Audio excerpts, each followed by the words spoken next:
listening to the High Noon Podcast. Your host, Mason Smith. All right. Yeehaw, motherfucker. Welcome to another episode of High Noon. Super excited. My normal co-host, I flubbed it. Nicholas is fucking sick, apparently. Fucking sick of working. Yeah, you know sick, what I mean? I'm sick of him, dude. So I got Sapaglia. Nicholas sick Sapaglia. Sick Sapaglia. Sick Paglia, dude. Sapaglia. God damn it! You leave the puns to me. Fuck. Dude, what if you just hit him? You're just like, you no. leave it. I'm just over here like, oh, God. So, Nick Corey stepping in from behind the cameras to fill in. Thank you for doing that. And first-time guest, so excited you're here. Maverick McWilliams? My bad. What are you Fuck. doing, dude? I should have wrote it down. I knew I should have wrote it down. Fuck this, I dude. knew I should have wrote it down. I'm out of here, man. Maverick McWilliams, everybody. Thank you. My bad, buddy. I'm excited to be here. Hell yeah, dude. Mason Jones. I'm stoked to be here, Dude, dude. you know what? I had it in my head. I kept saying it. Yeah. I was like, McWilliams. And then but you know why I said McAdams? Why? Because I went to school with a kid named Travis McAdams. Oh, really? And it fucked me up. Dude, it's okay. One time I forgot a headliner's name when I was bringing him up. Oh. I was like, give it up for... The guy's name is Mike Speenberg. Fuck him. Yeah. But that dude fucking sucks. Is it okay if we leave that in? I don't know. Or do you want to bleep it? His name is Mike Speenberg. Okay. Anyway, I'll let you guys figure it the fuck out. We don't care. I don't know Mike Speenberg. He's not getting famous. Fuck him. Yeah. Anyway, no, he was kind of a dick, and he like talked shit about the club the whole time, and he just kind of I hate that. But it was that club in Arkansas, the Grove, man. Oh, okay. And that's one of my favorite clubs, and the people who run it are like such good folks. That guy, he was very nice. So was the lady. They were very nice. That's his wife, man, and dude, and just the whole time, and I'm like driving this dude around, and he's like this fucking club's weird, all this shit. I was like, dude, get the fuck. Anyway, but the second night of shows, I was like, ladies and gentlemen, are you ready for your headliner tonight? And I was like, yeah. And I was like, are you ready for your headliner? They're like, yeah. I was like, guys, give it up for Mike. Spicoli.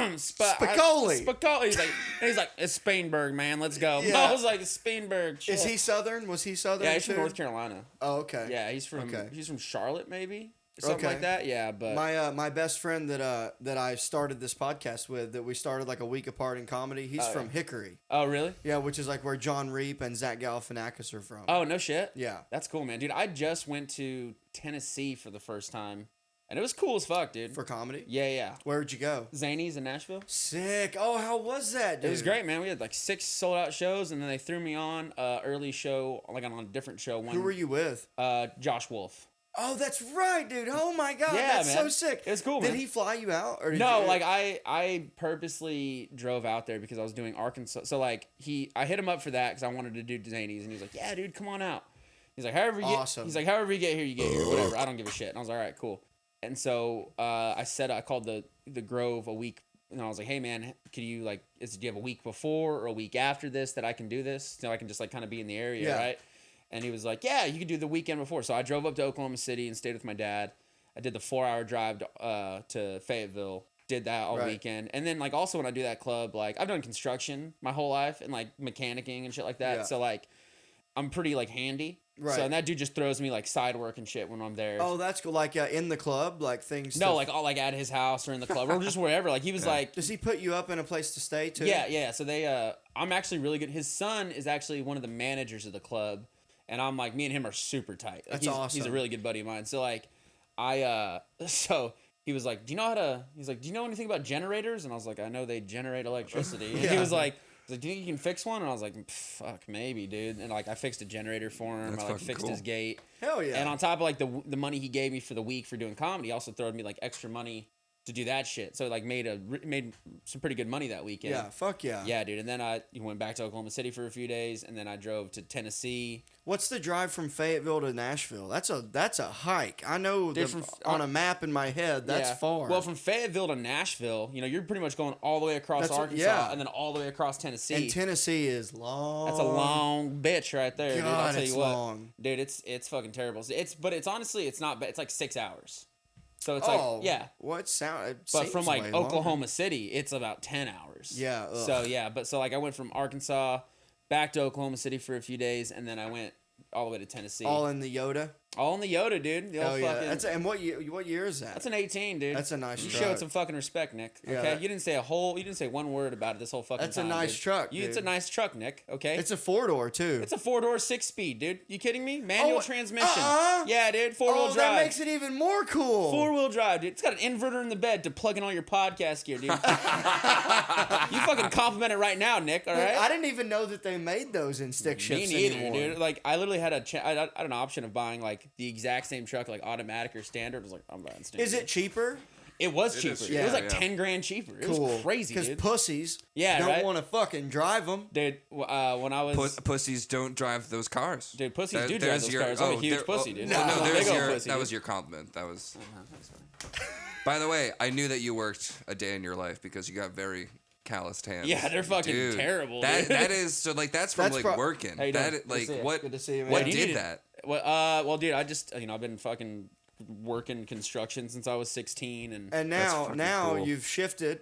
You're a welder now. I've been a welder for like half of my construction career. I was a You've welder been for a 11 welder. years. 11 years. I was Yeah. a welder for 11 years. yeah, dude, that's fucking crazy, man. Wow. Yeah, dude, I got my first welding job when I was like 17. Uh-huh. I I got mine when I was 18. So I got my first welding job when I was 17, and I just graduated high school. I was living in North Texas with my grandparents, waiting to go to college Yeah. over the summer.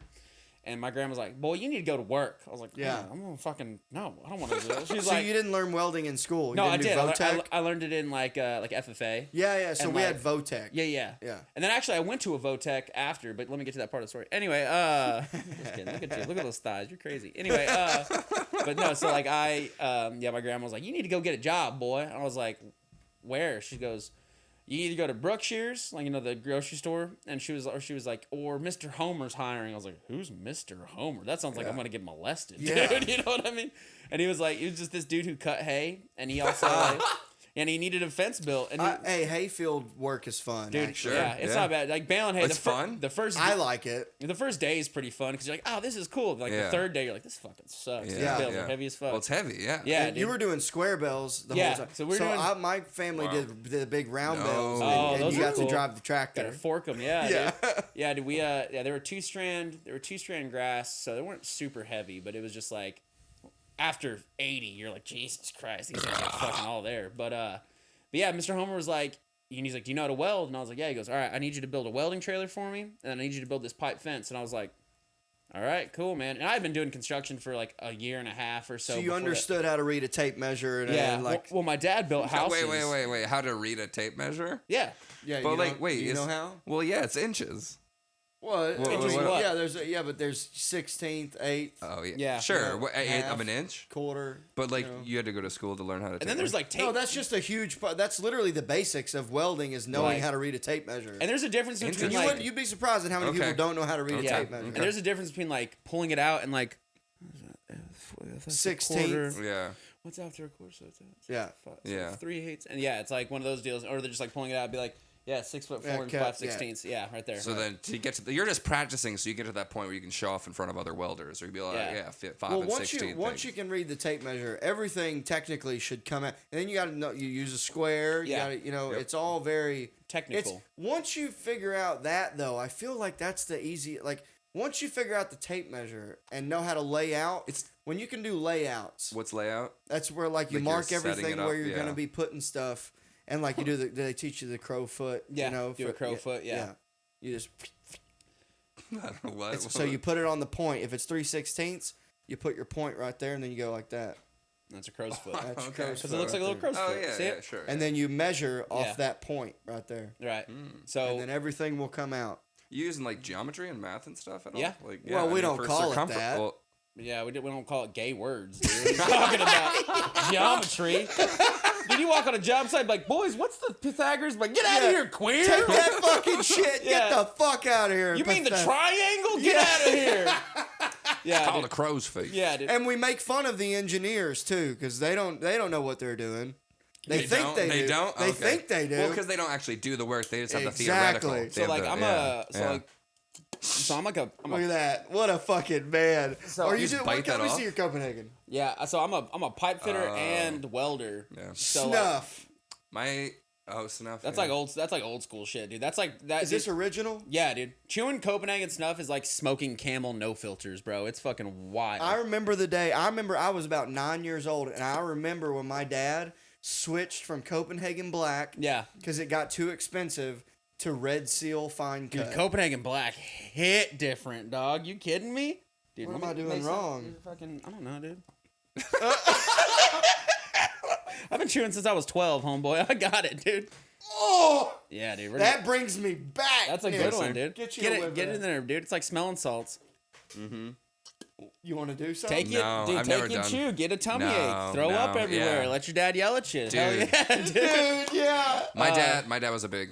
He would do skull. Oh yeah, skull, Okay. dude. I started out I started chewing when I was 12. Did you do wintergreen? Dude, I started out on first can I ever bought.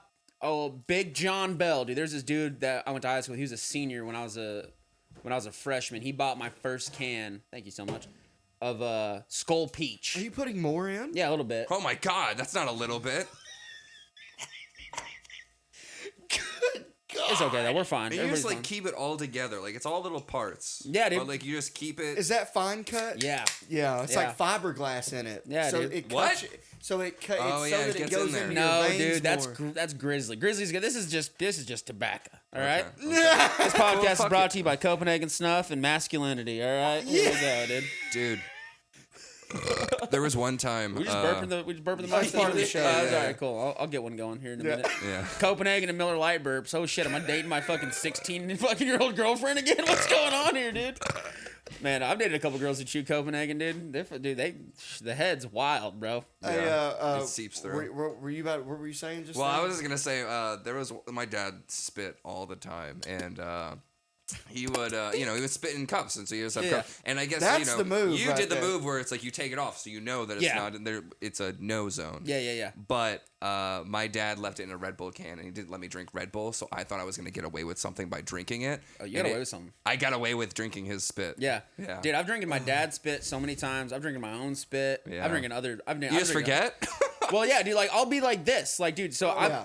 I'm serious. I've been chewing since I got my first can when I was 12. How old are you? 26. Okay, yeah. So like, and I took 6 months off. I took 2 months off chewing because I was in boot camp, and I couldn't chew in fucking boot camp. You served. Yeah, I'm technically still in. That's why I can't do the whole. You know what I'm saying? Oh, But no shit. yeah. But so like, dude. So my first can ever was my dad bought me a can of fucking Longhorn Wintergreen, and then I chewed on that thing for like 6 months, and then I was like, oh, I'm out. I need another can. So I asked this dude that I knew. He was like.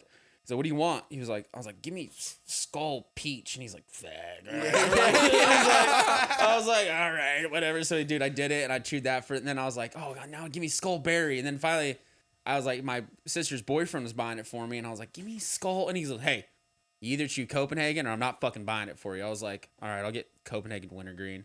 And so I started chewing. Oh, at least you got wintergreen. Yeah, dude, I started chewing Wintergreen when I was like probably 14 or so, and then. When I met my buddy Cody Godinez, and he'd been chewing for a long time too, and he was like, dude, you need to chew snuff. And I was like, why? He goes, snuff's the best. And then when I started rodeoing, Oh shit. yeah, when I started Of course you rodeoed. when I started rodeoing, all the dudes that I rodeoed with, everybody chewed snuff. So everybody just always had snuff on them. So I was like, fuck it, I'll just be a snuff guy. I'm gonna have to start just writing stuff down. You're giving me so much stuff that I want to talk yeah, dude. about. And then my old man chewed snuff for a long time, and it's just like that's just what I fucking chew, man. Copenhagen snuff, dude. So how old were you when your dad gave you? So my dad bought me my first can when I was 12 on a trip to Texas. That's crazy. But he bought it for me by accident. So like the stuff that like you can chew whenever you're trying to quit. Oh.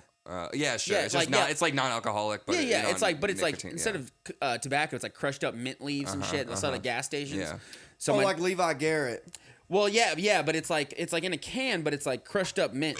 It's like literally mint leaves instead of instead of like tobacco leaves, right? So like we were driving to Bowie, Texas, and my dad was like, I was just pestering my dad about it. I was like, Dad, buy me a can of mint, and he was like, oh, so that's where sure. yeah. So he was like, all right, and my dad never bought that shit before, so he was just like, do you guys got any mint back there? And this lady's like, we have wintergreen. He goes, I'll take it. And there's a can of Longhorn, and I put it, dude. So we're driving in the car, and my dad's like, hands it to me, and he goes, whoa, this is actual tobacco. And I was like, oh, and he goes, here, I ain't gonna. Wow. He's like, I ain't gonna fucking chew it. Like, Here you go. fuck it. Yeah. Do you think you wouldn't like it? Huh? Do you think you would have been like? I think he. Well, I'm gonna get to the end of the story, and then I'll tell you why I think he gave it to me. So he gave it. He's like, all right, go ahead. So like I take a pinch, and I'm like, this is cool, whatever. I'm getting all fucking, I'm getting a head rush. it makes you dizzy. Dude, now I just do it so I don't fucking put holes in the wall. You know what I mean? Now you're on it. Yeah, You now I need it. You know what I mean? And I was like, ooh, this is crazy. And so I spit that chew out. I was in like 10 minutes or whatever. And now I keep it in for like hours, dude. It's crazy, dude. Do you do re-dips? Dude, if I'm running low and I know I can't get to the gas station, I'll re-dip. My it. dad, who is well off, will still do re-dips. That's how you stay rich, dude. What does that mean? So it means like pretty much you just take it out of your lip and put it back in your can, and then you just like shake it up to get like new tobacco on it, and then you just put it back in your mouth. But later, yeah, dude. So anyway, you should do that with charred weed. Just put it in the key, roll it around. It's like smoking res, dude. It's like smoking res. That's all. Yeah, that's kind of a good comparison for sure. So dude, so like I take that chew, spit it out, and I was like, I want another. And my dad's like, all right. So I take it, put it in, and we're driving down the road, and I'm like collecting like the spit in my mouth, you know. And now I can just gut it. I'm fine if I just. Really? Gut it, oh yeah. It still doesn't swallow make it? you sick? No, dude, I'm good. Does it now. give you heartburn? Yeah, everything gives me heartburn, so I don't give a shit. Say, I'm on the Nexium. Oh, you're on the net. That's how you know you're getting old, because you're saying you're on fucking heartburn medication. Like you're on drugs For like, years. Like I'm on Molly, but I'm on Nexium. For years. Dude, that's fucking great, man. So, dude, I'm driving. I can't miss a day. Dude, we're driving down the road, and I have a fucking just a mouthful of spit. And my dad hits a fucking like a pothole, and I just go gulp. Oh! And I just like, and immediately I'm like, oh no. And like I spit the chew out, and then out of nowhere I just start getting real dizzy. And white, yellow, you turn white, dude. I'm like, Dad, can you pull over? And he goes, yeah, there's a rest stop up here about a mile, son. I was like, no, He's like, you'll be all right. And you're like, no. Dude, my dad's favorite thing is you'll be all right, dude. Yeah. One time he gave me food poisoning on a fucking hunting trip, and I'll get to that story later. That's fucked up. And so, dude, and I'm like, Dad, you need to pull over right now. He goes, no, there's a rest stop in about a mile. Can you wait? I was like, I don't know. And he goes, and I go, Dad, you really need to pull over. He's like, no, there's a rest stop. And I was like, Dad, you need to. And I just fucking yak all over his truck. And my dad's just like, what the fuck? And just like pulls over real fast, dude. He's like, you're never dipping again. Yeah, dude. And like I was like throwing up, and he goes, and so this is why I think he got it, because like you know that old thing of like, oh, your parents catch you smoking. Here's smoking. Smoke a carton, right? Like that episode of King of the Hill. Yeah, right. So like now, but my dad was like, I mean, it's gonna make him sick, because usually everybody throws up when they first do it, right? Yeah. So yeah, see, just swallow it. Anyway, and yeah, but He's kept, just going over bumps. Yeah, dude. Like, let me make this kid he's like, swallow fuck it. this. Yeah, dude. And I just kept doing it, and man, I just powered through. Just powered through it, man. Yeah. And then also, that's how I got into like drinking beer. You didn't like it at first? I hated it. Really? I thought it was disgusting. And then I discovered a beer bong. Beer bong. So I started doing beer bongs. Can't taste it. And then I got used to that little bit of taste. Yeah. And now I'm a Miller Lite. Please sponsor me. Jesus, I don't think they will, man. I told it I'll get this tattooed on me. A photorealistic can of Miller Lite. I'll get it tattooed. Photorealistic. Photoreal. Wait, so you talk like you're from the 20s. We got this new thing. Hey, so I got a couple things that I wanted to go back to. All right, go ahead. Because I didn't want to interrupt you, because that was. Get in there, man. What did you do in the rodeo? Were you a bull rider or a bronc rider or a Were you a roper? clown? I was a steer wrestler. It'd be funny if he said I was the clown. I was a rodeo Be clown. a real Bobby Hill. Dude, I So you were a what? Say it again. I was a steer wrestler.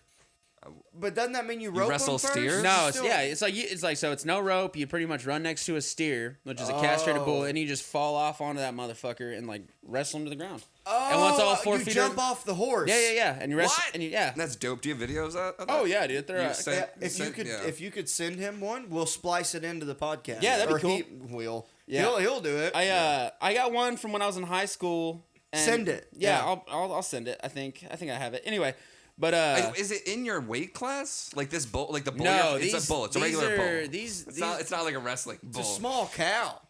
Small. So, bull. Is it a small bull? Is it a bull? They have horns. A bull is usually like 2,000 pounds around there, right? Yeah. They're only like 300. Okay, so it's closer to a human size. Yeah, 'cause they don't have. They're still I mean, fucking I mean- this goddamn tall, and Yeah. But it's all about like that, you know, that gay stuff you're talking about, like science earlier, right?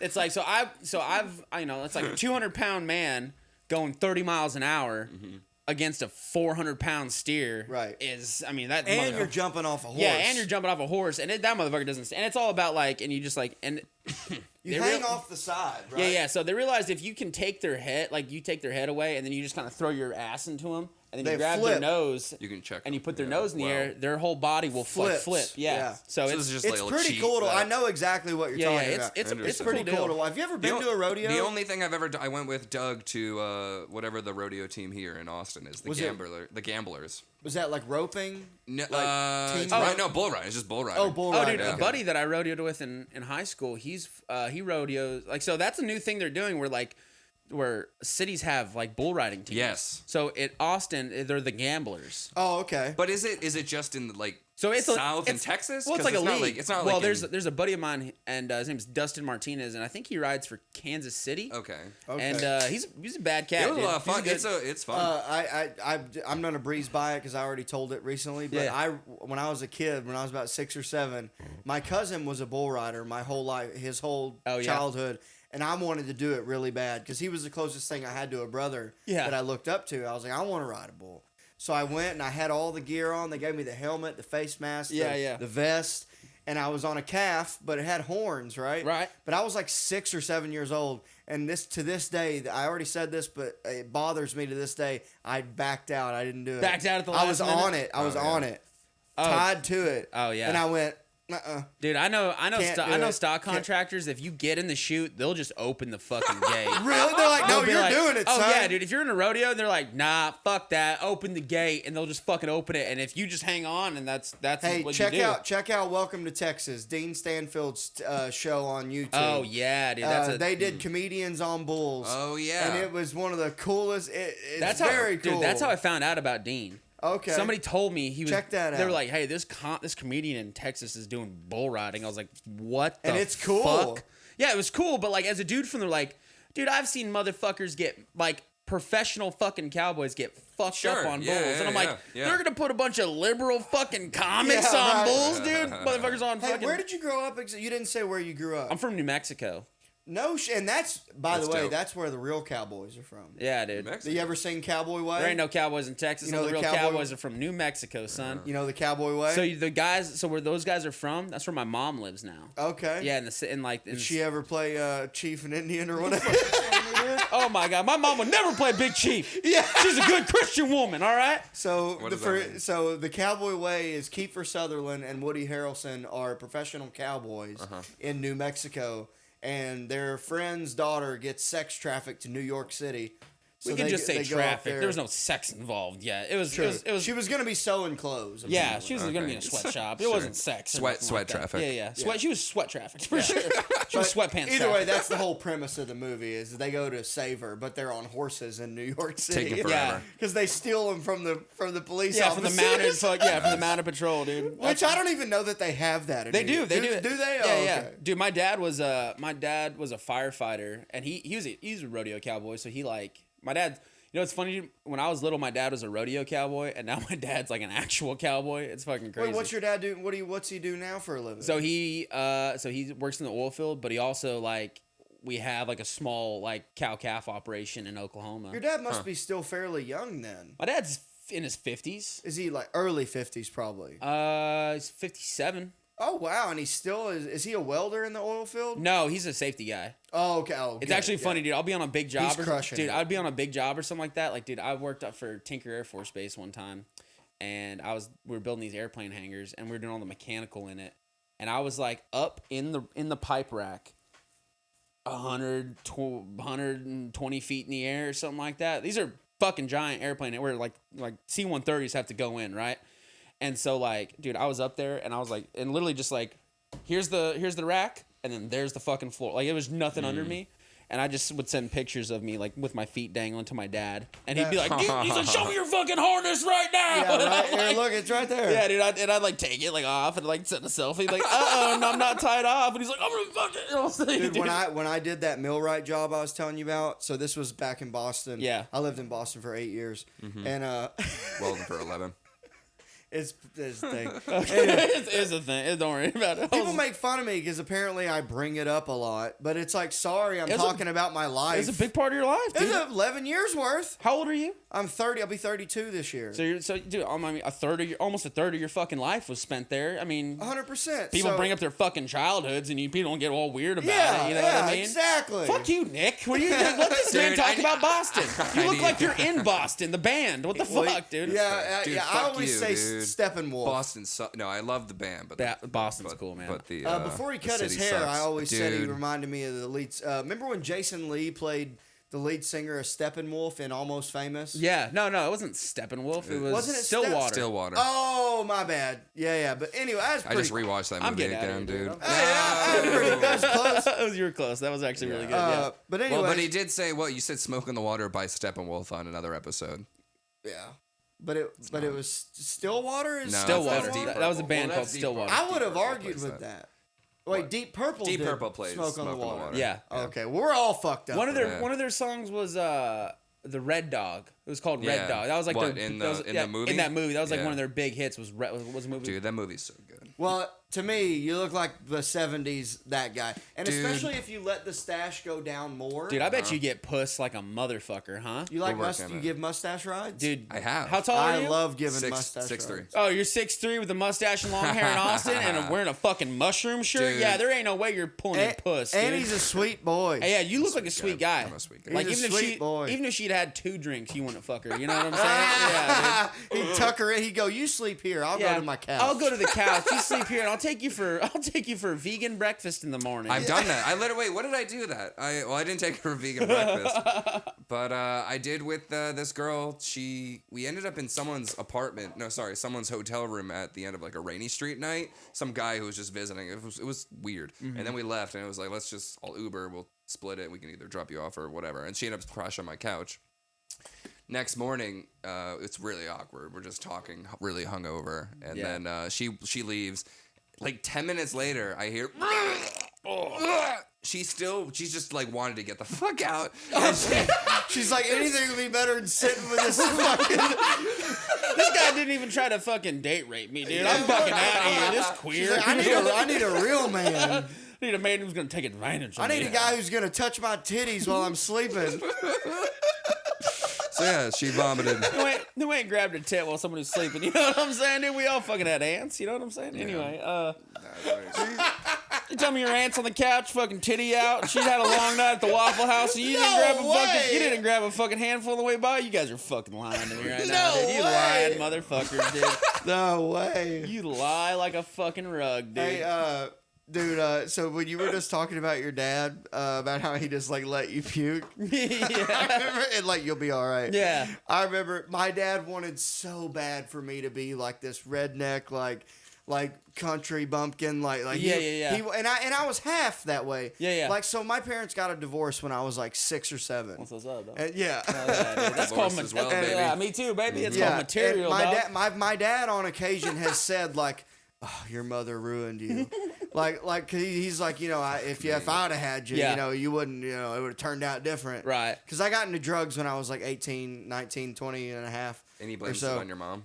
He's just like, he thinks that if he would have had me, that it would have been different. But whatever, it doesn't matter. Yeah. But he was always like a tough fucker on me, kind of.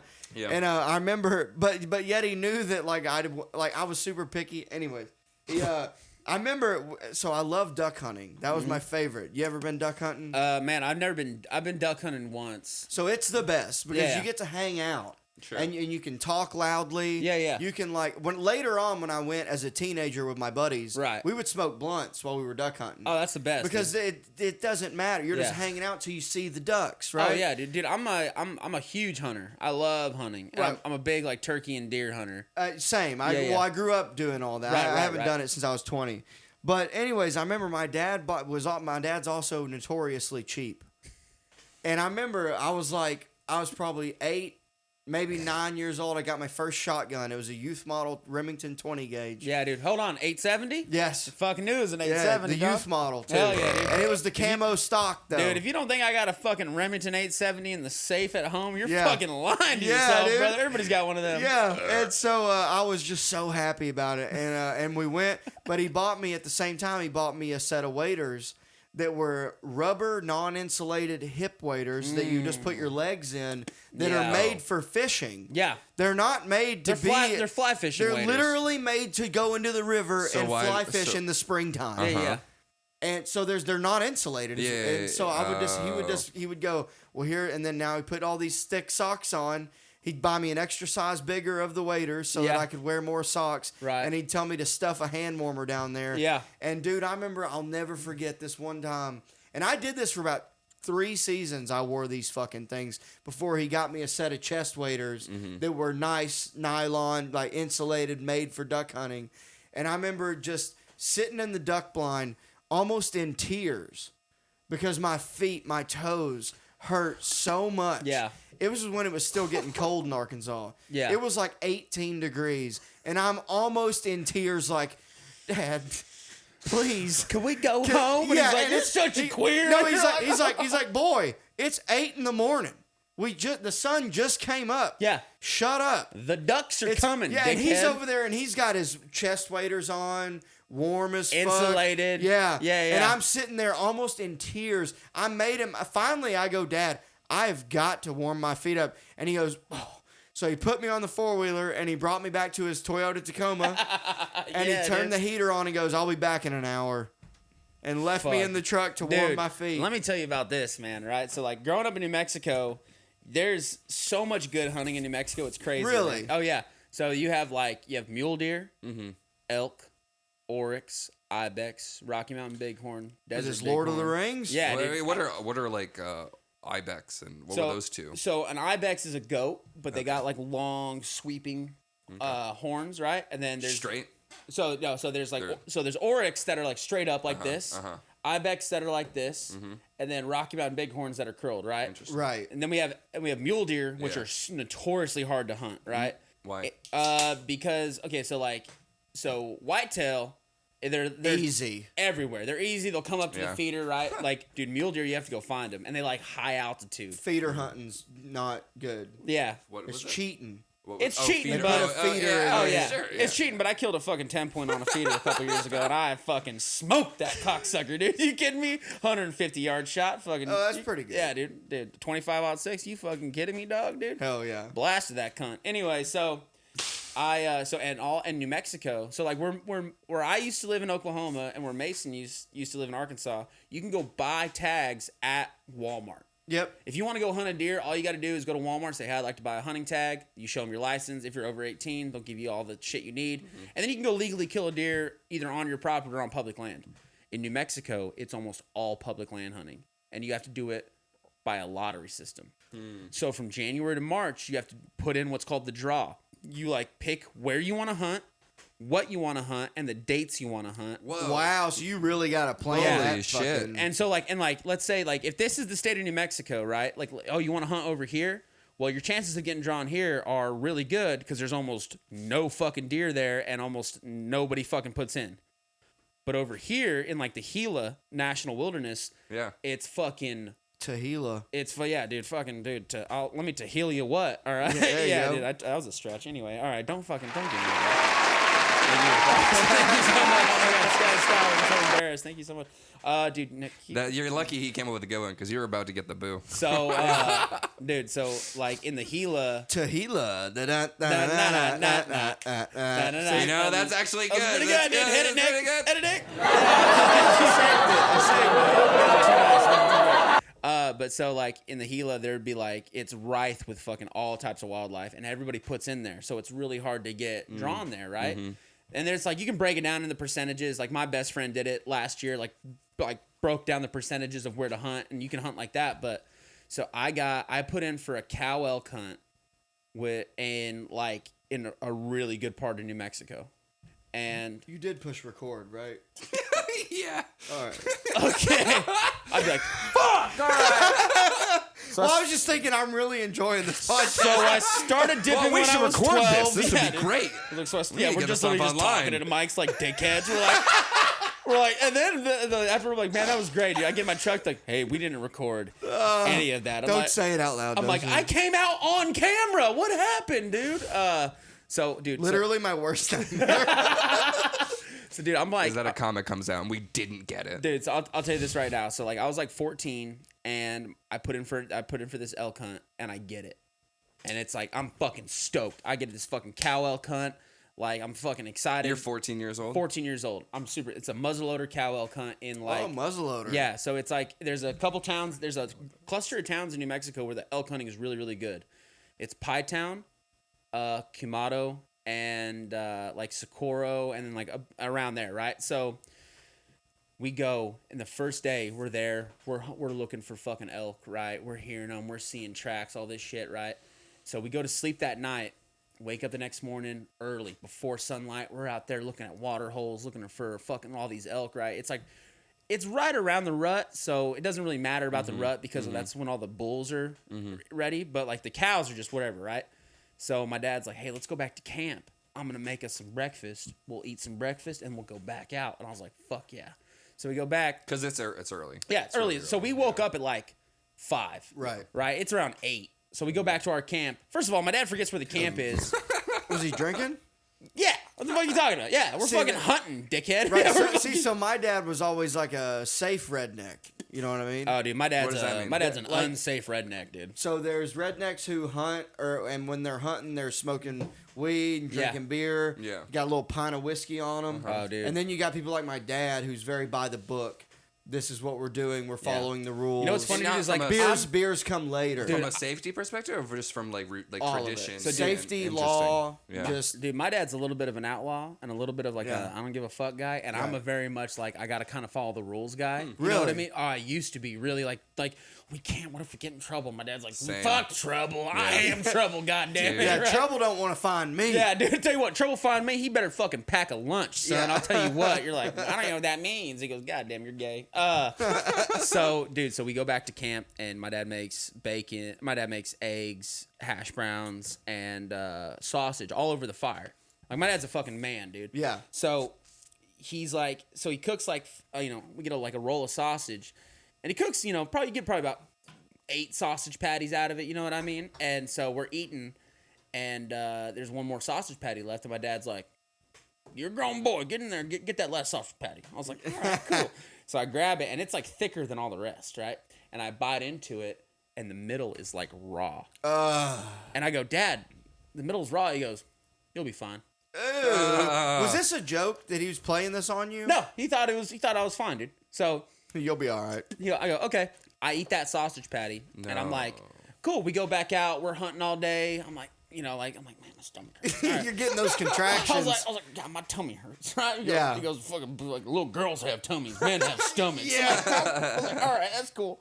So, dude, we're out. Men have guts. Yeah, I was like, men have fucking guts, queer. Yes. And I was like, "Meh." So, dude, we go out, and like and I'm like, I'm fucked up, dude. I'm real fucking. I'm not in a good place. Not going good. Not going good. So we go back to camp, and I'm like laying there, guts are a bubbling. I get up in the middle of the night, I shit, I go back to sleep, and we're staying in a tent. Oh, so like, yeah. So I get up, I You go shitting in a bucket? Yeah, I'm shitting in the woods, dog. I'm Hole. shitting, yeah. That's so- how I found out I had worms. What? Okay, we're gonna go we'll right go past that. past, yeah. That's how I found out I had worms. I gotta fucking go. This is fucking wild. I'm serious. I took a shit in the woods when I was camping one time, and there was worms in it. Yeah. What? You know, dude, it actually really surprised you how many people have like parasites in them. It's fucking crazy. It's like a How big? But wait, like, usually, I mean, they're I not was that like, big. I was like sometimes. 12 years old. And you had worms. I took a shit. It was a solid parasite. turd. It wasn't- And there were worms crawling in it. Because I remember looking at my turd and going, "It's moving." And I remember I went and got my mom. I was like, I think my poop. I was looking at my turd and it had white things moving in it. Yeah. And then she was like, "Show me." And then she's like, "Oh my God, you have worms." So what'd you do? You took like some. Well, we killer finished thing? the hunting trip, and then shot those worms dead. no, and then when we got back to town, went to the doctor, and I just had to be on antibiotics. Yeah. You had to be on ivermectin. Is that? I don't know. It's a. I got a story It's a about dewormer. ivermectin if you want to write that down. Ivermectin's a good I don't stuff. know. Ivermectin. Do you know about this? It was a big thing. Yeah, for like COVID, like they said it I cured remember when COVID. people tried to get onto Rogan for stealing ivermectin or something. I'll get on this here in a second. This kind of goes back to rodeo, dude. This is fucking wild. Anyway, dude. Long story short, dude. Long story fucking. Dude, I remember when Joe Rogan got into that huge controversy for He was on stealing CNN. ivermectin. Stealing ivermectin. They said there wasn't enough to go around, but That's Dude, not Joe what happened. Rogan stealing ivermectin from Stop, horses. dude. I have a career, you motherfuckers. Don't do this to me. hey, I didn't say it was true. CNN said that he was doing it. She's stealing There's it. fucking 2.5 rednecks in this room. Yeah, they're never gonna believe us, dude. So like I'm a Yank. I'm in the clear. I'm a fan. I support Rogan and the Comedy Mothership opening soon. So I'm shitting in the woods and I'm fucked up and it's terrible. And finally my dad goes, "Hey, let's get the fuck out. You're fucked up. Let's get out of here." He finally goes, and "You're I was dying." like, Dad, That's we need to funny. go home. So dude, he pretty much takes our camp and just rolls into a ball, throws in the back of the truck, Yeah. puts me in the truck. We're driving home. Dude, we're driving home and I'm like, "Dad, pull over." I pull over. He pulls over. I'm shitting on the side of the road. It's like So all basement, no attic. yeah, dude. It's fucking terrible, right? So Unfinished. I keep going. We get back to my mom's house. He drops me off at my mom's house. I run in. It's like 8:00 at night. I run in. He run in while his ass was run in. Yeah, dude. Hey, go ahead, hit it.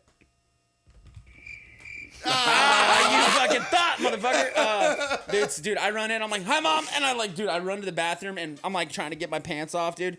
And right before I get my pants, shit my fucking pants, dude. I was like, "Oh, dude!" And then my mom's like, "Get in the shower. I'll wash your clothes." And I was like, "Okay." Oh, I thought you said, So get in the "I'll shower." wash you." She's like, "Get in the shower. Let me watch." I was like, "What, dude?" So I get in the I'm in the shower, and I'm like, "Oh, my tongue." And dude, I shit in the shower. Oh, but it was probably liquid. Yeah, it was all liquid. I was like, "Oh God!" And I look back and it's already gone. I'm You're like, just "Holy laughing. shit." You're laughing, and it's just. Yeah, dude, it's the worst. And so, dude, and to this day, it's a running joke with my dad. I'm like, he'll cook something. Like, "Is this cooked all the way?" And he'll be like, "It's not my fault. You got a girl's stomach." Yeah. And I'm like, "Dude, you poisoned me." He goes, "Poison? I ate the same sausage you did." And nothing happened. I was like, it's like, yeah, but you were also drinking Jack Daniels. Yeah, I was like, that "Dad." was killing the bacteria. Yeah, I was like, "Dad, you were 13 Coors Lights deep. What the fuck, dude?" Dude, we went hunting another time. We hunted the whole time, didn't see a fucking thing. I unloaded my muzzleloader. And how you unload a muzzleloader is you Fire shoot it. You it, shoot yeah. it, right? Right, you can't. Yeah, undo it. and it's not worth like pulling out the wad and all that shit, right? So like I fucking fired my muzzleloader. We loaded up in the truck, and Nice. It was a little bit of tennis. Here we go, dude. And did we get in the truck back in this like 4Runner that my dad had, and we're driving out, and we get around a bend, and there's a fucking cow elk broadside on the fucking road right there, and I'm like, dude, I hop out, I grab a fucking 1022 from the back with a fucking banana mag, and I just fucking dumped that fucking banana mag at that fucking cow elk, and I'm pretty sure I poached a cow elk one time in New Mexico. It was fucking Which terrible. means like you weren't allowed to do that. Well, kind first of all, because like it's not like you. First of all, you're not allowed to hunt an elk with 22s. And you're also not allowed to shoot a gun out of your truck. Yeah. That is highly illegal. And then also, You were in your truck when it still happened. oh, dude, I fucking I popped a door through a door jam and just like boop boop no, boop see, boop boop boop. so that's more of a gray area. Yeah, that's What- a. yeah. But so I How got long ago was this? I got I don't know. The statute of limitations definitely. Okay. definitely Oh yeah, over. it's we're fine. fine, dude. So I remember. So I told you my dad was a big rule follower. Yeah. Of the shooting guns or of the hunting, and I remember we're in his Tacoma, and at this time I had still not killed a deer yet, Yeah. and Do people rag on you for that? By the way, at that point, we're like, this No, guy- because or is I it was kinda only like, 9. Okay. Oh wow. Yeah. Okay. All right. never I mind. killed my first deer, but I didn't kill a deer until I was 11, Wow. and I killed 3 in 45 minutes. Yeah. Yeah. And dude, that's another cool And it thing was about. because they were in the rut. Dude, that's another cool thing about like Oklahoma, Tennessee, and Texas is you get like in New Mexico, it's one. Well, one of them was illegal. That's what's up. Yeah. You just said Oklahoma, right? Oklahoma. Oh, I thought you said Oklahoma. But anyways, but I don't even really give a shit about that story I was gonna tell. But something I did write down that I can't stop looking at. Do you not wear gloves while you're welding? Sometimes. You've got old man hands. So I will tell you this: when dude, look at this. Dude, show that camera. Look at these fucking hands, dude. No. Turn them around. Look at these fucking hands. You got old wrinkly hands, dude, and I'm covered. Is that from not wearing gloves while you're TIG welding? This is so like when I will say this. Sometimes when I'm fucking TIG welding, I will not wear. I've never done that a day in my life, dude. Start wearing gloves. It's disgusting. It's already fucking done, Mason. Yeah. Well, you wait till you're fucking 30. So here's the deal. I like when I was like a kid, I naturally had like gross hands, like rough hands. But then you were working. That's why. Well, when I was like a little kid, yeah, it was like, oh, your hands are rough, whatever. But it was like they're rough. But dude, as I like, dude, I've worked construction for fucking 10 years, and dude, like I can touch, I can grab hot shit. Like it doesn't bother me. Yeah, that's but not like, good, dude. Yeah, but it's just like, I mean, it's just like I worked. So my last job before I left Boston was at this little private contracting company, and we did a miscellaneous. We worked at the library in Boston. We did a lot of like you build the beams and shit. Beans. Well, it's Bean Town, so I would assume you build beans. Beam Town, right? Yeah. Oh yeah. And thank you so much. my foreman was a guy that was born and raised in Brazil. Oh Jesus! And didn't move here till he was 40 years old. And he never once wore gloves. Yeah. He would flux core, MIG, TIG, just everything. And he'd have a grinder, and he'd just be fucking. And one day, he loved me. I was like the lead welder there. He absolutely loved me. I was very good at welding, and I remember I go, man, does it not bother you all those sparks flying on your hands and shit? And he goes, no, not really. Like. When back in Brazil, we didn't even have gloves. You're terrible at accents. It sounds Italian or something. Is he Indian? Yeah, it does, right. When we were in Brazil, we had no axe, we had no gloves. Bad. It sounds bad. Dude. I'm just going to say it. He said in Brazil, they didn't even have gloves. Yeah. He goes, if you had gloves, you were considered like fucking a pussy. Yeah, for real. And I go, can you feel anything? And he goes, not really. Damn. Like, fuck. Dude, I'll tell you this right now. It's not so much from welding without gloves, because I have welded, like... Stick welding's a little hard because, like... Well, that hurts, dude. Dude, it is. I used to come home with just... Oh, dude, I got fucking... I used to look like a heroin addict. Dude, I got... Look at that. I got terrible weld burns all over me, Damn, dude, I remember that. I don't... So, let me tell you, I'm not envious of that at all. It's not great. It's kind of cool whenever girls are like, what's that from? Like, no, I'm a welder. Well, I was married. It's a pretty cool... It was like dude, I would gay come... as hell, dude. Here's something. Are women impressed by the welding profession? Because it's a pretty, like, I'll tell you this right now. People think you make a lot more money than you do. Yeah, sure. Well, the type of welding artistry. I do, you can make a fuckload of money, dude. I didn't, though. Yeah. So there's like different stuff. Like I was good enough to. Like a podcast producer, right? Sure. So like they're like, oh, you must make. It's like, hey, you're either doing a podcast that's like small, that's got like 100 listeners, or you do one like ours where we make millions of dollars. Yeah, exactly. Yeah, that's what I'm saying. But like, dude, I pay him in weed. The hell yeah, dude. $1 million of weed every week, and I somehow still smoke it. Dude, so like, I've literally been talking to girls, and they're like, "What do you do?" And like, it's usually when they're drunk at a bar, and it's like, "What do you do for a living?" And I'm like, "I'm a welder and a pipe fitter," and they're like, "What?" And I'm like, "Yeah." I'm like, they're like, "You don't say comedian." No. Do you do A/B testing where it's like, oh, let me say try comedian on this girl. Wait. What gets... This is funny because I bet I know what gets more pussy, being a welder or a comedian? Dude, it gets... It's a welder. It gets equal amounts of pussy. Wow. But the pussy when you're a welder is way better. Yeah, dude. We're getting Waffle House waitresses. Dude, yeah, dude. I've literally dated girls, and I was like, what was it about me that you liked? You know, like whatever. She's like, I was like, honestly, like I just got a thing for welders. Yeah. And it's like... And I've talked to girls that are like, that's like that. It's like something about being like, have like a really manly job about, it's right. Dude, part of what my in-laws really loved about me is that I was a welder. Right. Because this was in Boston, which blue collar is. Did you live in Boston? 8 years. 8 years. I was a welder for 11. and they loved that I was a welder. Yeah. Because they're like, oh, he works hard. Yeah. He fucking. There's something about it because it's very respected. Here's the thing. Even though you don't make shit. Here's the thing about you don't make shit. Well, yeah, you can't.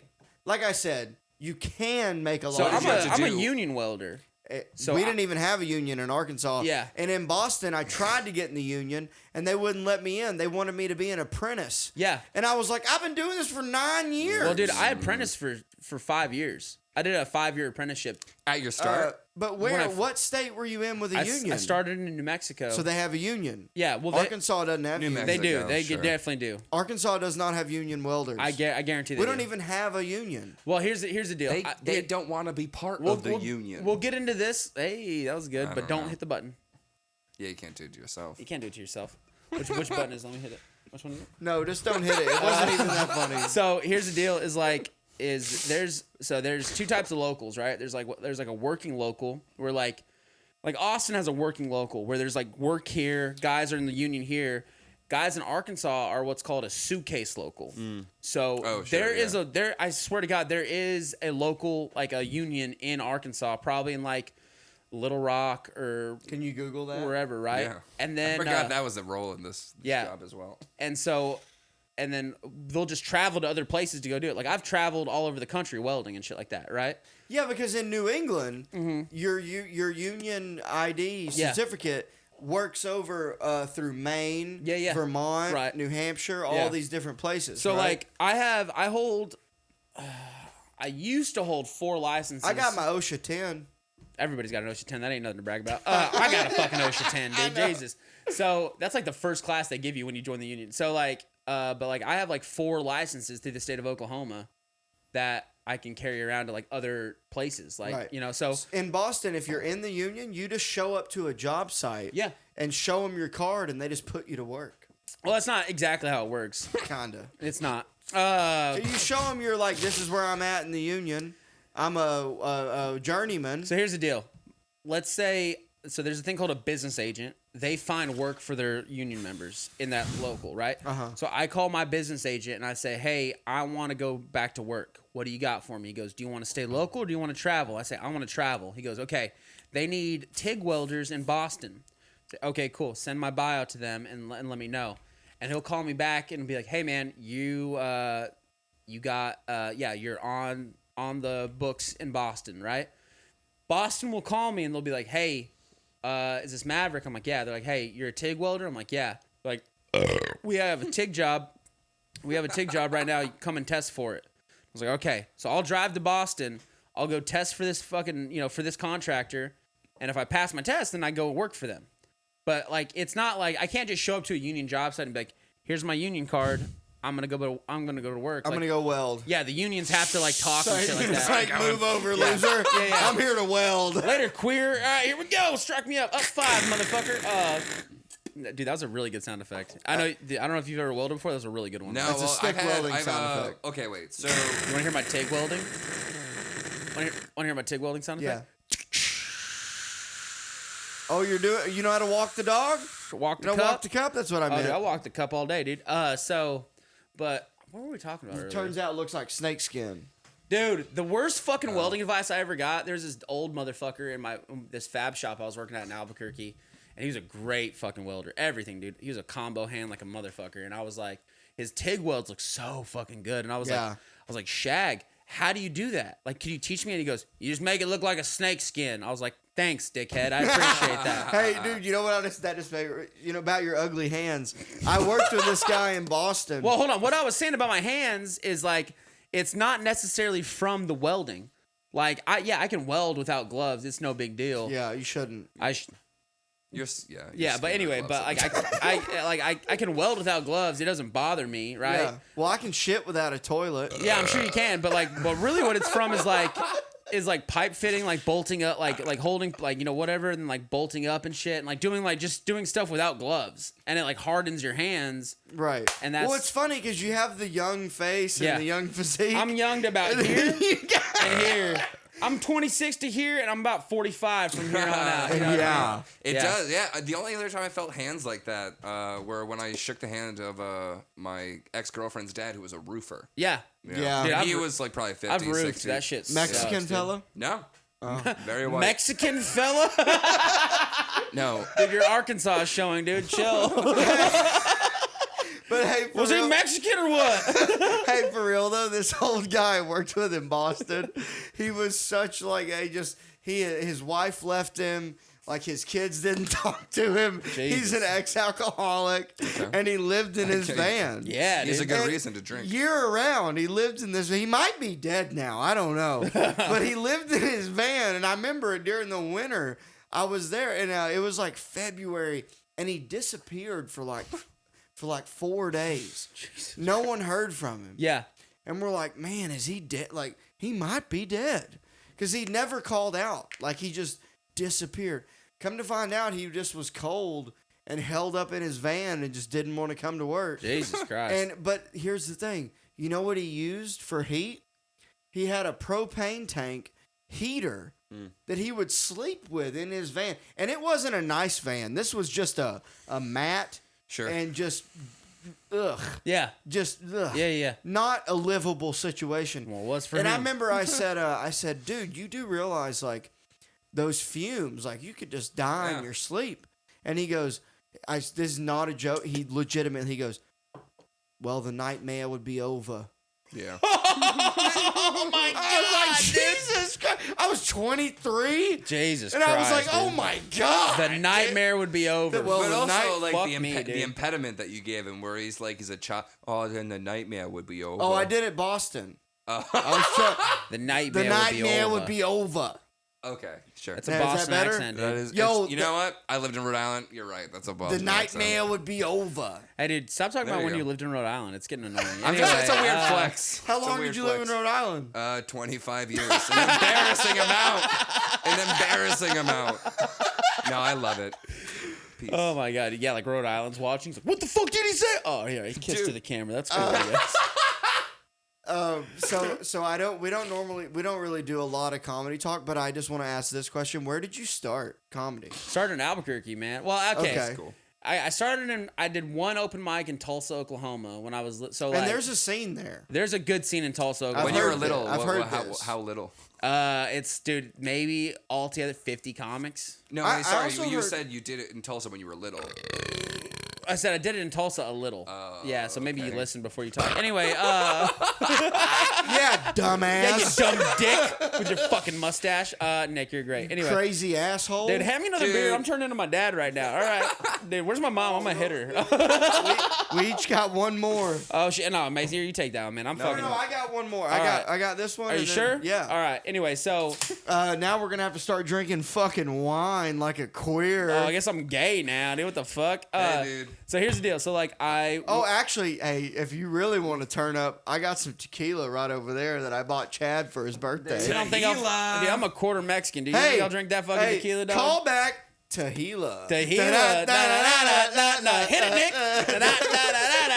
Oh, dude, I do have a Mexican sound drop.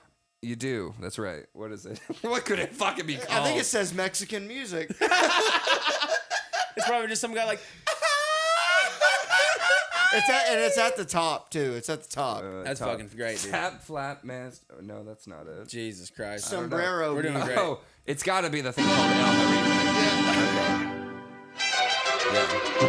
This is like Mexico. So Roll okay. You just eating your green So chilies. I went to college for like a year, rodeoed there, dropped out, whatever. Moved to Oklahoma. I was there for like 9 months. I did one open mic there because my dad bullied me into it. Wait, your dad's the one that got you to do comedy? Yeah, Nice. That's yeah. a pretty cool so thing. I started when I was 19. Did he say, "Boy, you make me laugh"? Boy, you gonna throw up on stage? No, but- dude. So like, Go up and tell him about how I made you swallow dip. so dude, when I was like when It's the same situation. Yeah. When I was 10, I saw Dane Cook, and I was like, man, I really want to be a comic. That's cool. This dude's telling dirty jokes. I want to do that. And I was like, man. And so since I was like 10, I was like, I want to be a comedian, right? So like talking about it for forever, right? And my dad was like, so I dropped out of college, moved to Oklahoma. And one day we were driving in the truck, and I say something like funny to my dad, and he's like, cracks up. And I'm like, man, I need to add that to my stand-up routine. And my dad got routine. yeah, dude, my dad got quiet for a little bit, and he was like, I was like, what? He goes, man, listen, you've been talking about doing stand-up for a long time. Either do it or shut the fuck up about it. Damn. And I was like, He's like, find an open mic. He's like, I'll fucking drive you there. Your dad knew what an open mic was. Yeah, he knew. Yeah. So I don't think I knew like what an open mic. I didn't even know what that was.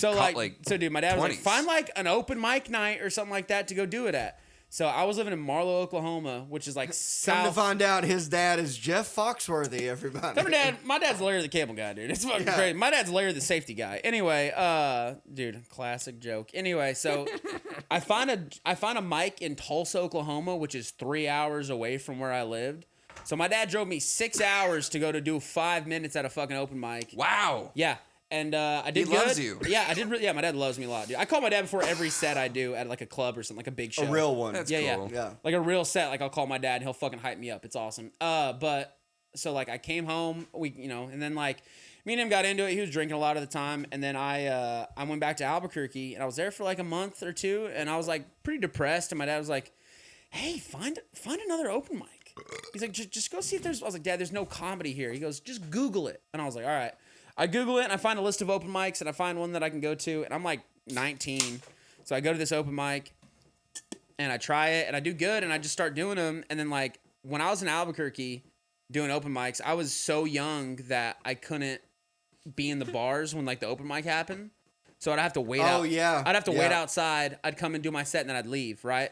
So all that. And then I did that for a few years and I moved to Oklahoma City. I got a lot better at comedy, and then I moved here, and I'm doing pretty good.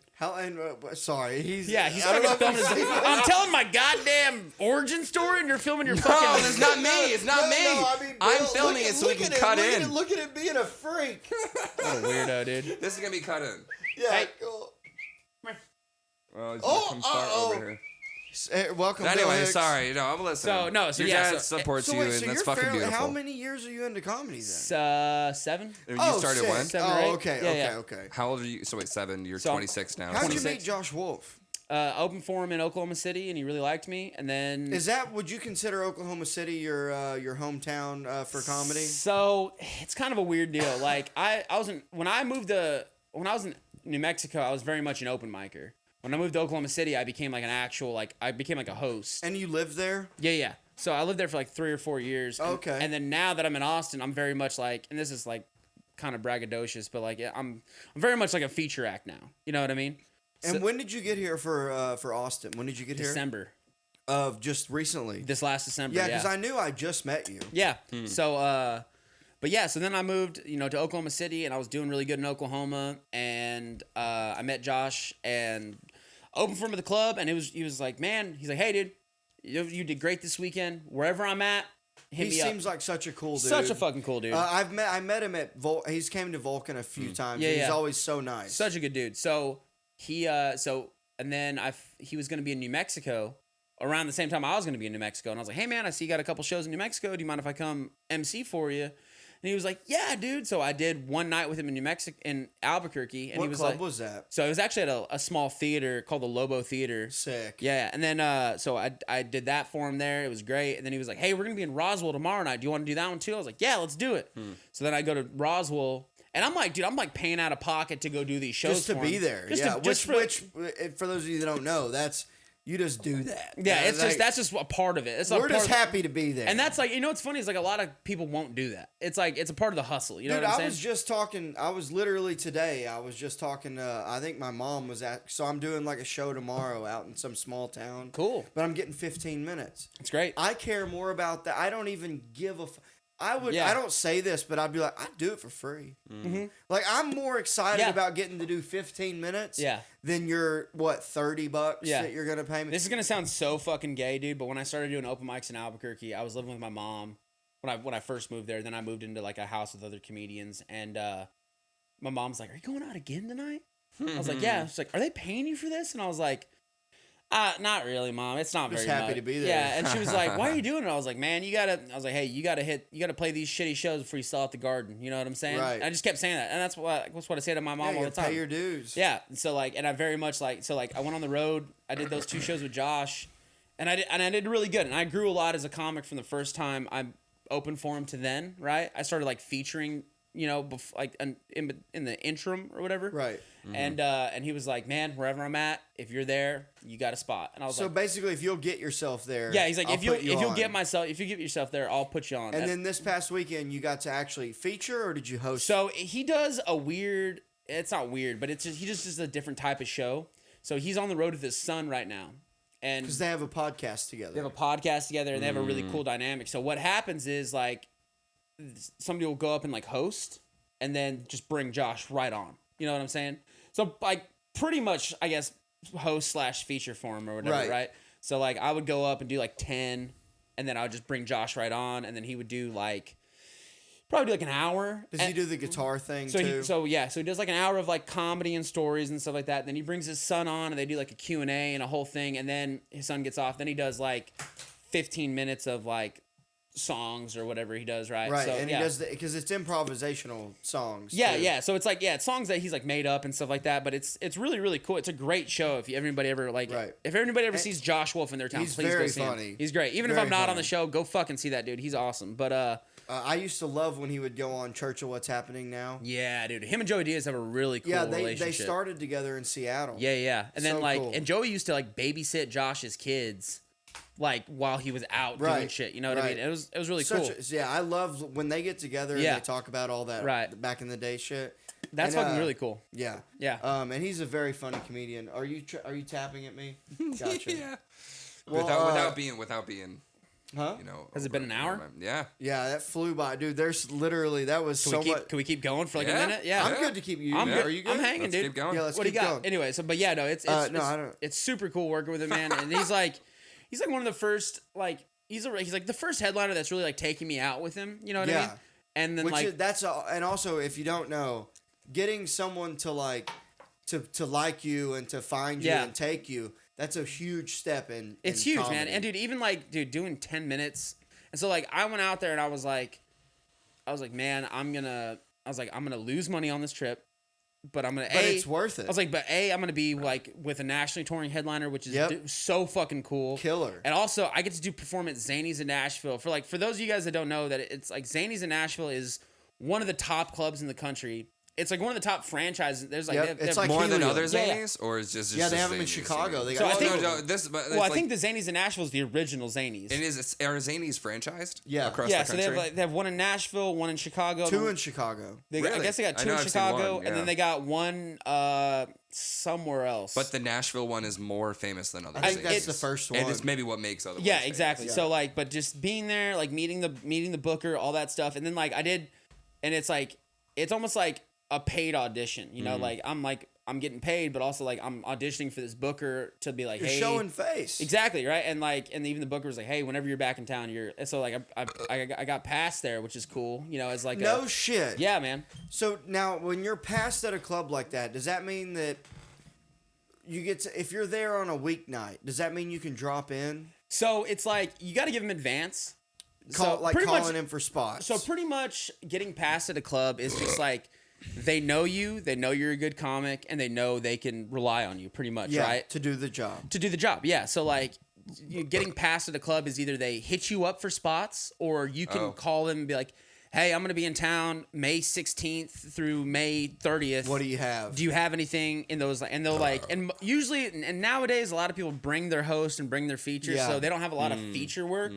But the booker was she was like, hey, so she's like, hey, if you're here on a Saturday, I'll throw you on our brunch show, or I'll do this or whatever, because I know you're a sure thing kind of, right? So it's and just that alone. If I went on that trip and I just got that alone, I would have been perfect, cool. Yeah, that's awesome. This is great. Yeah, that's so sick. It's awesome, right? So it's cool. And then also, if I start building an audience and building a following, I can hit bookers up of clubs I've been passed at and use that as your credit. Yeah, and we'll be like, hey man, I recently got, I have 300,000 followers on Instagram. Right. Would you be interested? And I want to do a show at your club. I know I can sell 150 tickets. Can you give me a one-nighter? And then then now you're passed as a headliner. You know what I mean? And then also too, just from the franchise alone. Yeah. You could probably use your past credit at Nashville to go to Chicago. Well, yeah. Also, Or at least a foot in the door. one of the coolest things about it is they say, hey, if you want to do this club, tell them I sent you. Or, Right. Like, Exactly. pretty much they give you like their word, like, hey, like she told me, she's like, I love Cap City. Cap City's great. If you ever go there, tell them I vouch for you. Oh, hell yeah. And just having that vouch is like, dude, it's like gold. I'm like, this is great. And also, this Cap City that's in Austin is probably the most beautiful club in town. Are Really? there other I mean, have you not been yet? I haven't been there yet. If you're in Austin, Cap City is, oh my God, dude. Yeah. It is like built to be a comedy club. Yeah. It's like actually structured around. It's not just it's brand new. It's as not well. just some Yeah. place though that Right. they found. Yeah. And we're like, oh, we're just gonna do comedy Right. here. Well, I'll No, tell you this right now. I'll be there March 31st and April 1st with Josh Wolf. So, yeah. sick. I'm excited. Yeah, it's gonna be a lot of fun, man. Oh, of course I would do a guest spot. I Yes. think. Yeah. Would you say no? That's okay. Nick, actually, what are you doing those days? Do you want to guest spot? I would love to. All right. Well, we'll talk about He it. doesn't even do I comedy. don't. You do now. But it's a great time to start. Do you got a type 5? I do from a year ago. Do you got a type B? God Yeah. damn it. Then you're in. Mason, hey, you'll get your shot. Don't worry about it. But no, it's cool though, man. Like it's I'm very lucky, and I mean I try to really work hard for all this shit, and it's Well, and it's paying off. it's trying to like And you're right at that time too. Yeah. 7 years is like whether it's kind of where you figure out if you fucking if this like, is a waste of time right. and it's obviously not for you. Well, also I'm featuring in San Antonio this weekend For Josh Wolf? for Trey Crowder. That sounds so familiar. Trey Crowder, he's Is he the dude that did the liberal redneck? He's a liberal redneck guy. Yeah, he's, very funny he's guy. So goddamn funny. And like Yeah. the thing is like I'm not even like a super liberal person, but he's just so fucking funny. I've worked with him twice now, and I saw that he's gonna be in town, and I was like, hey dude, if you just want to get lunch or whatever, and like I hit him up, and he was like, hey man, do you want to do a spot? And like I'm featuring for him this weekend, which is great. And he's like another dude that's like, man, he's not.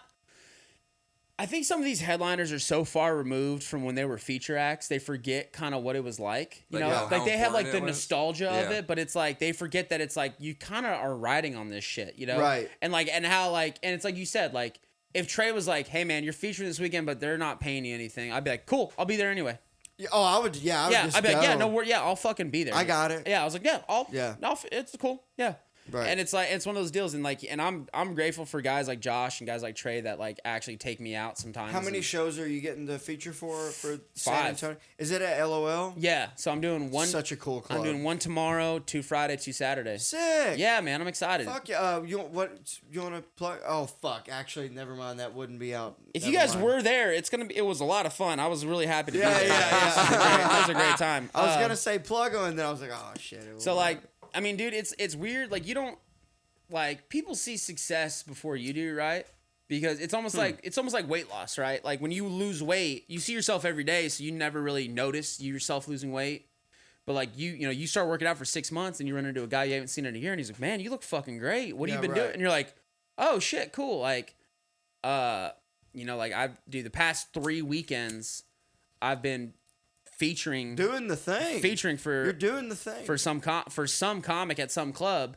And then like next week, like I'm going to Oklahoma City. I'm hosting for Rocky Del Davis on the 8th. And then Sick, the next yeah. night I'm featuring in Dallas. I'm doing it's called a 325 show. So why are you even bothering with trying to fucking have a welding job? Cause I need money, motherfucker. What are you Yeah, doing? why dude? don't you get like some bullshit job? So here's the deal. It's like it wasn't a bullshit job. The dude who I moved here and I do like leather work too. That's like my side dope. work, right? So like Is that where you let people beat you? I mean, if you're paying, I'll tell you about it. But if you're not, shut up about it. You know what I'm saying?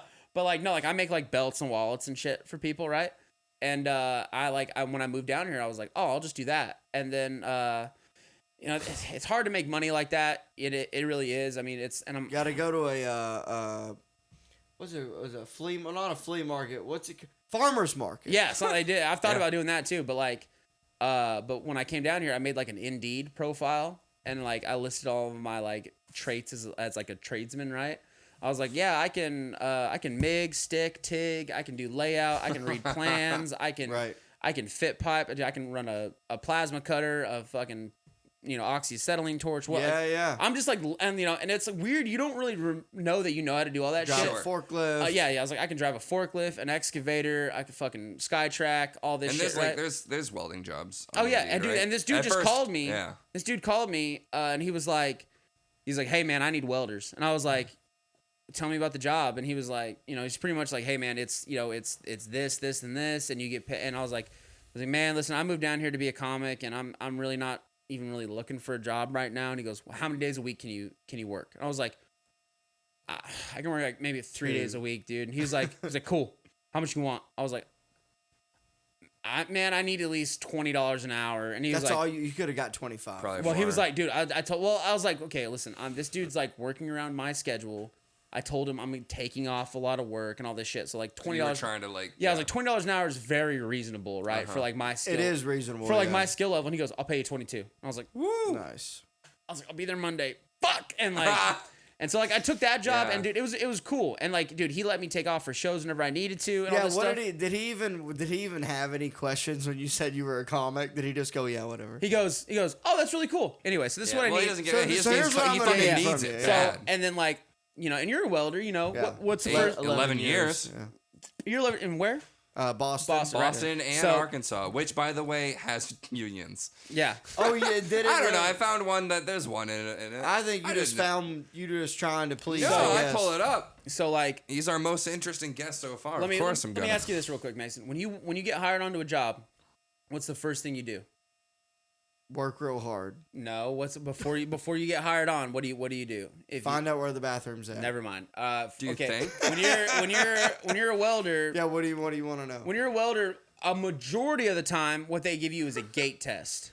Oh, a weld test. Yeah, a gate test, a weld test, Yeah, whatever yeah, you want, yeah, right? yeah. Pretty much to see if you're full of shit or not, right? Right. It's pretty funny. It's like the only job where I they're like, crush all those. Also, by the way, dude, yeah. With like, do you have like confidence while you do it Oh too? yeah, because I come with all my. I got my tool bag. Yeah, I got yeah, everything. right? Yeah, Well, yeah. dude, sure. And the best is when the dude comes in with you. Yeah. To the owner and goes, he can do what he says he can do. right? that Dude, was good. It's dude, it's pretty funny. That was Italian Welding dish. is the only job where you go to get hired on, and they're like, prove it.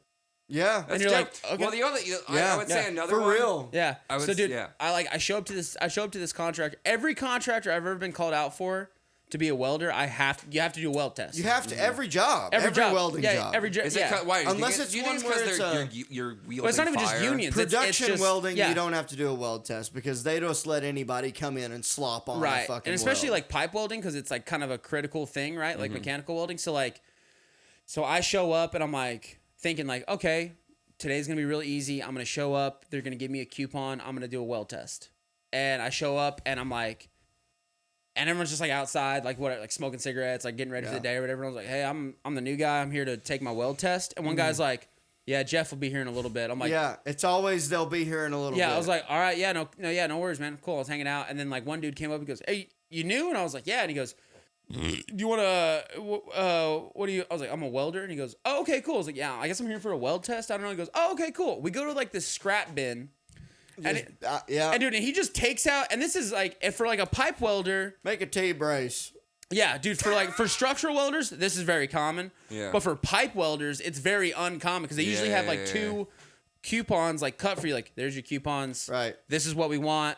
Right. And you just fucking. And like, coupon. We're Oh, not wait, that talking. was We're yours. not Oh, talking. you're about right. Yeah. I was like, So wait a like, minute. yeah. So then they just like, they'll be like, all right, weld that. And then then you weld it at like a 45-degree angle, like whatever. And they'll give you specifications on what they were like, hey, Right. your tacks have to be within from a 1/2 inch to 3/4, can't be over, can't be more like, like sagging than more than 1/8 of an inch. We need full penetration on the root. We need a 2-bead cap, and we need no undercut, less than a 1/16 of an inch. And then you're gonna cut your straps, and you're gonna bend them and all this shit, I right? hate the undercut measurement. yeah, dude, undercut. God damn it, dude. A motherfucker's over there. that's Motherfuckers the- over They got there that. like, They got the key with all the different. or dude, What is that called? the The thing that measures the welds. I don't The know. welding key. Is that what it was Are called? you talking about with the fucking little hook? It can be like, it looks like this. Yeah. And it's got 1/8 inch. Yeah. 3/16. Dude, these motherfuckers will come and dude, and when you're and they put it on there. And sometimes you they'll got the just- concave and Yeah. yeah. sometimes they'll just take a welding rod and put it up to stuff, be like, yeah, that's less than 1/8. Yeah. So I'm like, all right, cool. And he just gives me 2 pieces of square tube and goes, weld these together. And Close you one. thought, dude. He goes, weld these together. Lucky for us, you swallow all your Yeah, spit. right. He goes for the third time. He goes, weld these together, and I go, with what? And he goes, there's a MIG welder right there, and I was like, all right, dude. Easy. Yeah, so I like fucking like weld around and hand it to him. He goes, all right, cool. And I was like, that was my fucking weld test? I was like, that's it? And he goes, yeah. He goes, you can weld. I was like, and then like, dude, then the owner shows up, and I was like, hi, I'm Maverick. And he goes, hi, how you doing? And we were talking. I was like, yeah, I took a weld test. Do you want to see it? He goes, yeah, I already hired you, but yeah, I guess I'll go look at it. I was like, okay. He's like, oh, that's pretty good. Yeah, dude. So do you think they don't matter that much? Do weld tests not matter that much? No, it depends like, on what you're like. So when I worked in the shipyard, I had to take a weld test. It was a vertical MIG weld. Yeah, and you had to do vertical. So you start at the bottom and plate test. Yeah. And then they bend it and break it and fucking check the fucking your penetration and all that stuff. Make sure there's no trash in your weld. Yeah. But like the thing that's weird about it is usually it's either three types of like tests, right? So it's like a visual test where they'll just like look at it and be like, yeah, it looks good. Looks pretty. Or they'll be like, it's a destructive test where you have to like cut straps out of it and they'll like bend it on a hydraulic jack, and if it breaks, you're fucked up.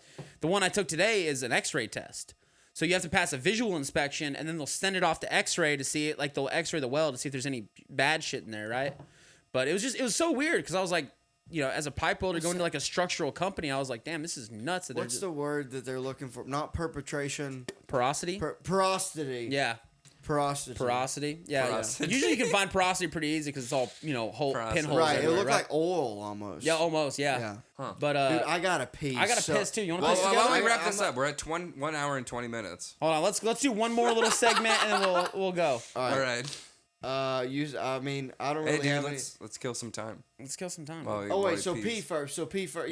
I gotta pee. All right, listen. You pee, I pee, then we'll come back and we'll fucking. Is that okay? Yeah. You got yourself a bona fide redneck right here. What could a New Englander, a Yank, ask? Whatever you want, man. Bona fide redneck. Go ahead. Get after it. I'm not comfortable with guns. I'm nervous by guns. Yeah, no. Right? All right. Well, they're a very dangerous thing. You should be very nervous about it. Sure, you could kill yourself, right? Yeah. What do I do? What should I do? Should I take a gun safety class? I feel like that's the best way to start. That'd be great. Right? A gun safety class. Watch YouTube videos about it. Like, I think guns are it's like when I meet somebody and they don't have a car. Yeah. I'm like, how the fuck do you get around? Like, what do you do? Like, cars scare me. Yeah, I don't feel safe in a car. I get anxiety in traffic. I'm like, well, I get that, but so like, I'm a big Second Amendment guy. Like, I'm a very big gun guy. Mm-hmm. But I do think that like with that also comes like you shouldn't just be like you should just buy it. Like, dude, know what you're buying. Some sort, yeah, sure. Right, because you can harm yourself, harm somebody in your house, right? Mm-hmm. Things like that. So like, first of all, like what would you want a gun for? What's interesting is my first thought would be like, okay, I'm in Austin. Right. It's easy to have a gun in Texas. Yeah. Protection. Wait, do you have a Texas driver's license? No. Oh, then. No, I have in Illinois, so I definitely couldn't. Well, you can't buy a pistol in Texas then. Okay. Well, eventually. Yeah. Eventually we will. But that's interesting because, well, couldn't I feel safer if I just learned some techniques to like. Yeah. You know what I mean, right? Like another level, or you could go. I don't know. I feel like there's a spectrum to it. You know what I mean? Let me break it to you down like this. Yeah. Right? Have you ever had to call the cops for anything? Only for like reporting, like, oh fuck, this like. Right. So What's going on with the Austin Police Department is they're so understaffed. Yeah. It took a while. Yeah, it's crazy. Just for a car accident, I was just calling to report it's insane, it. It took right? a while. Yeah. So imagine if you were trying to call somebody and an intruder's coming into your house. Right. So listen, man. Like, I'm not saying whatever, but I'm saying like. Sure. You're the first line of defense. Yeah. Right? Protect yourself. Yeah. And I mean, the average response time for a good police department is 3 to 5 minutes. I can fuck you up in 3 to 5 minutes, right? Mm-hmm. Like, we can have a knockdown, drag out, fuck everything up in your house, and one of us could die in 3 to 5 minutes, right? So in that time, it's really like, what are we gonna do, right? Yeah. So you don't even need like a pistol. You don't even dude, a shotgun, right? You can get like a knife, like, dude, that shotgun that we were talking about earlier. That's like the most common shotgun in the world. My dad probably had it. Like, I shot a gun once when I was 11. Yeah. So here's the deal: is you just like first, like, what you do is you just go online. Like, dude, if you type in gun safety tutorial, they're gonna teach you the 4 main rules of gun safety, and they're really easy. It's keep, never, treat, treat. Keep, never treat. Keep your finger off the trigger until you're ready to fire. Never point at anything you don't intend to shoot. Treat every gun as if it's loaded. And treat every gun as if the safety's off. Mm-hmm. Right? Yeah. So if you follow those 4 rules, like those are like that's like dumbing gun safety down to like the lowest common denominator. That's what I learned at 5 years old. Yeah, and dude, and I've had New England, but to my dad's credit, he tried to teach. No, but I'm just saying to my dad's credit, he tried to teach me. I wasn't interested. For some reason. Well, that's the thing is like as a child, you're like, I don't need to know this because I have my dad to protect me. But as like a man, as a grown person, like as an adult and a human, like it's your like. If you heard somebody breaking into your house at night right now, what would you do? I would call the cops. Call the cops, right? But Yeah, right. Well, I mean, I would also probably get a knife and then wake up the roommates and be like, "Let's fuck this guy right? up." So like, if I was in that, I'd rather have a bat, I think, than a knife. Either way, stab dude. somebody. Well, that's fair. Also, look at a little more like. I'll tell you this right now, dude. I have a gun. I got a wiffle bat. Nick, I have a gun. You have a bat. How confident are you? I'm gonna die or get shot at least. I have a gun. You have a gun. How confident are you? I'm 50-50. 50-50, right? You shoot me. I shoot you. Either way, we're both getting fucked up. At least someone's gonna, sure. Yeah, right. Next thing you know, we're in the Hateful Eight. And we're both dying. Exactly, dude, right. Such a fucking good movie. I love Tarantino. Movie, so, but dude, at the end of the day, man, anybody who wants to take a gun safety course or like I'm not one of these rednecks who's like, man, just fucking get yourself a Glock and fucking put it in your drawer and like, no, dude, like you learn how to use it, right? Right. I would never tell somebody to be like, hey, man, you should go get a Camaro. And just drive it. And learn how to drive a stick shift. Yeah, just like that's fucking crazy. Grind the gears, just go at it. Yeah, fuck the transmission right up. I'll find. Ground until you find them, son. Shit. My only thing with like the gun. Let's say I get comfortable with it, right? Okay. When do I know when to get it? You know what I mean? Because it's like I'm jumpy when like this is more of a personal. Here's thing. the deal. I'm jumpy when someone rings the doorbell. Like, I'd say if someone's in your house, you get it. I'll tell you this right now. But like so. All right. Yeah. Like if someone breaks in. That's easy. Let me explain to you this, right? So like, I'm in the I'm a military police officer, right? In the Navy. Yeah. One of the things they teach us is what's called the deadly force triangle, right? When is it justified to use deadly force in a situation, right? You need 3 things. For sure. You need opportunity, capability, and intent, right? So the opportunity is like, oh, me and you are in the same room. You have the opportunity to kill me right now.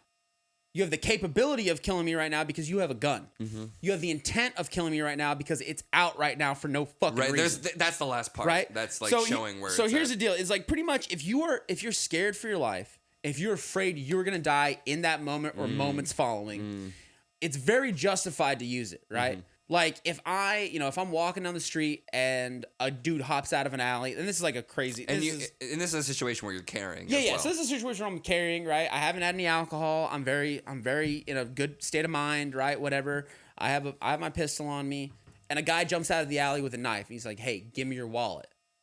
I'm gonna tell that motherfucker, "Hey, no." Yeah. Right? Yeah. Like, here's the deal. I don't think so, Scooter. Here's the deal. Like, and this is an he's on a little scooter. Give me your Here's the deal, dude. You can like give that dude your wallet. Yeah. But after that, he's like, give me your phone. Give me your keys. How much? Right? Like, how much are you going to give that fucking dude, right? But if you tell him no, because I have the ability to protect myself, right? And also, this dude's a fucking scumbag. He's fucking robbing people at knife point, right? Right. You know, if I'm like, hey, no, don't do that. I'm like, hey, I'm not doing that, man. Get the fuck out of here. I ain't the one. He's like, yeah. You don't have to say anything cool. You don't have to say anything wild like that, right? But that is pretty dope. Yeah. I ain't the one. I ain't the one. Like, hey, you better pack a fucking lunch, son. It's gonna be a long day. You know yeah, what I'm saying? exactly. Dude, there ain't no breaks today. Yeah, dude. So, dude, this dude hops out of an alley. He's got a knife. Yeah. That's a deadly weapon. He's within range of using it. How hard is it to lunge at somebody, right? Right. And so, like, all of those, now the deadly force triangle is complete. Right. So now if I'm legitimately scared for my life, like I would, dude, I mean, and who's to say this guy is going to stop here? Stop at me. Am I the last person he's ever going to rob? Or what if he tries to rape you? Yeah, what if he tries to rape your little man butthole, Nick? Then you're fucked. Take your virginity, dude. Wow. Oh my God. I'm going to go pee real quick. Oh, I got to get certified. You don't gotta get certified. I don't gotta do anything. What the fuck? I don't even know what to fucking do. Like, what are you even doing this crazy state? I had just fucking thought, oh yeah, well, no. I had something that I wanted to talk to you about while he was peeing. Just some performance review. I forgot. Okay. What do you think about it? You like hosting? Yeah, you know what's funny is because I don't know him, I think I'm doing better than what I did with Nat. I'm a little more, right. Nat's really impressive. Nat's a really cool. Nat, you're cool. But because you know him, maybe because I know him and I don't really, I don't know Nat very, very well. Yeah, but with him, you're like asking new questions. Exactly. You're like, because you don't know anything about him. I know nothing about him. Right. And, this has been very fun too. Good. You've written more. Well, we've than talked I've ever about seen. it. Yeah. Well, there was literally he was spewing out so much shit. I was like, oh my god, gotta ask about that. Good, dude. Look, you're learning how to interview people. Look, I wrote down hip waders and froze toes. I don't think that's how you spell waiters.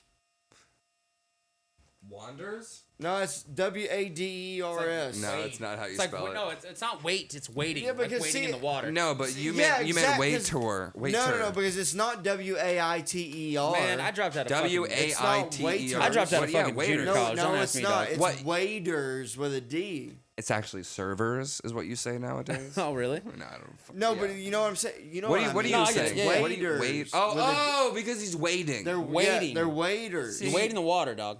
So Google Northerners how do you are just waiters? as dumb as Southerners. I think, okay? yeah. I've said this before. Rednecks and quote unquote simple people. Sure. It's a rural thing. It's rural. not. And it's not a geographical thing. Yeah. Like you can be. I know there. You can be in New Hampshire. I know motherfuckers from New York that are country as fuck, dude. Exactly. Country as a goddamn biscuit. What are you doing? What are you doing, dude? Oh my god. What are you doing, dude? What are you doing? Hey, grow up, dude. Hey, grow the fuck up, Nick. Do you want me to get a gun? I can't hold a bowl. What the fuck? Dude, hey, I'll go get mine out of the truck and we'll figure it out, dude. All right. I almost brought it in here because I don't trust your gay neighborhood. But, well, it's only half gay. Shit, I don't care if it's quarter gay, I don't trust it. To wrap this gun talk up. Yeah. There was one time I was in San Antonio shooting a film, and I got there the night before to prep up shooting. See, I do a different kind of shooting. And I was sitting out there. I got there early before my director, and I was just sitting out someone's house who I had never been to for like 20 minutes while I waited to get her. Yeah. We all get there. We finally get out. We're all talking to the people in the house. Come out. Move your wine over. That's fair. They come out. Yeah. And he's like, yeah, I was wondering who you were, man. I was like, I have my gun. And he fucking takes his gun. And he's like, I was about to like shoot you or something. Jesus Christ. I was like, but I was gonna kill you. But I didn't have intent. The triangle. I didn't have intent. You didn't have intent, dude. You don't have a reason to kill you. Yeah. So, dude, anyway. That just sounded like Jerry Seinfeld. Dude. I didn't have intent. The triangle. Where's the intent? I couldn't find it. I was looking for intent, but it was in a camper. Can you believe it? Man, dude, I've had to pull a gun twice in my fucking life, and it was scary both fucking times, dude. Sure. It's like in Christmas Story when he beats up the kid and he cries at the end. Yeah. It's an emotional thing. Yeah, dude, like to pull a gun on a human being. So I've never had a gun pulled on me, but one time I robbed this drug dealer's house. Jesus Christ. And pretended that it wasn't me, and he invited me back to come get high with him, and I thought that he just didn't know it was us. And while we were there, he pulled a knife out and goes, dude, that's so bad. And threw zip ties at me and go, put those on. And I was like, fuck you. We'll go outside and fight right now. I ain't putting those on. That's bad. I said, let's go outside. We'll fucking throw hands. Yeah, dude. But I ain't putting that shit on. Yeah. I go, what are you going to fucking stab me? And he just put the knife away. And I was like, you want to go outside? We'll fucking go outside. And then my buddy that I was with goes, oh, dude, it wasn't us, man. For real. Like, I'll get you a TV. I'll get you a TV right now. And the dude was just like, yeah, then go get it. And I was just sitting there like, this is bullshit. I was you like, robbed him. What do you mean it's bullshit? No, I was like, I'd rather fight the guy than say that because I was sticking with deny that we didn't do it. Yeah. But my buddy was like, oh, we didn't do it, but like I'll get you a TV. Jesus Christ, and I was like, dude. you pussy, shut the fuck up. Shut the fuck up, dude. Shut up. We didn't fucking do it. Dude, all right. And we did do it. I'll tell you what, before we end the podcast, I have 3 stories about pulling guns on people. Okay. And then I have 2 stories about running from the cops. Okay. That you asked me about. Okay. So we're gonna pick one. I can tell you these. We're at an hour and 35. I'll tell you what, dude. They're all very fast stories. All right. It'll take 5 minutes. Well, right? we're gonna rush them. I don't know if that's worth it. But... Yeah, they're all good. Okay, so which one do you want to hear first? I gotta pee. Okay. You can tell me about it. I'll be the remainder. So first time I ever pulled a gun on somebody, I was like 20. And Wait, hold on here. I got an idea. Yeah. For this, just since we're already like way long. Yeah. Should we do a shot of tequila for this? Get after it, hand. Yeah? Fucking, All right. hey, pitter patter. Let's go, dog. Fucking 4 Miller Lights and a shot of tequila. What am I, going to a quinceañera? Let's go, dude. Yeah. I'm fucking with it. Feel free to go. Well, actually, talk, whatever. Start the story if you want. All right. I'll grab the. Let me grab So I was living in Albuquerque, man, and Albuquerque's a rough town, dude. It's a rough motherfucker, dude. It's super high in like violent crimes and shit. So I was driving to my sister's house, and oh shit, this looks nice, dude. What is that? Alto. Okay, dude. Jesus, wow, this feels weird. Just middle of the road, like $30. this feels weird, just telling stories by myself. Man, your living room looks like you shoot porn in it. You know what I mean? It does, doesn't it? Yeah. My roommate gets laid a lot. Does he? Yeah. Who's your roommate again? Chad who? Chad J. You're gonna have to show me a picture of him, man. I'm bad with names. I guess I don't have shot glasses. Jesus, dude. All right, we'll fucking pull from the bottle like we're in deer camp. Let's go. Well, you gotta get rid of your fucking dip, or else Chad's gonna be like, "What the?" Fuck? Dude, I'm so good at chewing. There'll be no fucking dip in there. I All promise. right, well, hold on. Let me get. Oh my! I'm gonna need to chase it with a seltzer. Chase it with a seltzer, dude. What in the fuck? I can't just. Nick, get out here. This shit's getting gay in here, dude. I can't just drink it. You can't just drink fucking tequila, dude. No, I hate tequila. I only doing love it 'cause tequila, we're out dude. of beer. I'm a tequila drinker, motherfucker, dude. I'll tell you Oh what. wait, also real quick before this ends. Yeah. Here, I meant to do this on the other one. Let me do it real quick. What are we doing? So yesterday I'm a door guy at Vulcan. Right. And someone randomly came through Vulcan yesterday and dropped this box of 20 cigars off Okay. and said, "This is for the door staff." Tell them I said thank Oh, you. very cool. So this is Diesel Esteli Puro 20 premium cigars. Those look nice, dude. So shout out to Jonathan Herring. Thank you, Thank John. you so much. Thank you, Jonathan Herring. You are from he's from the Forge Cigar Company in Richmond, Virginia. So check them out. Thank you so much. Here, you want one? I'll You take smoke it. cigars? I'll take a fucking cigar, dude. Damn. Fuck yeah. So thank you so much. These are fucking awesome. That's a fatty, dude. Yeah. We all really enjoyed these. So I like them. Check out Forge Cigar Company. Dude, that's nice. Yeah, thank you again. good. That's a good very, cigar. very nice of you. Appreciative. Smelled it with a wrapper on like a fucking idiot. I was like, Yeah. that's a good cigar, dude. I'm a fucking idiot, dude. But we really appreciate it. That was very cool of you. Thank you. All right. Thank you so much. All right. So listen, here we go. I'm in Albuquerque, New Mexico. 20 years old. Albuquerque's a rough town, dude. Yeah. Rough fucking town, dude. So I'm driving to my sister's house and I go to take a right-hand turn. I have an arrow. So I go to take a right-hand turn and this couple is walking across the street. And I almost fucking hit him. And I'm like, holy shit. And I like slam my brakes. And I throw up my hands. I'm like, dude, what the fuck you doing, man? And this dude pushes his chick behind him. And he fucking reaches under his shirt.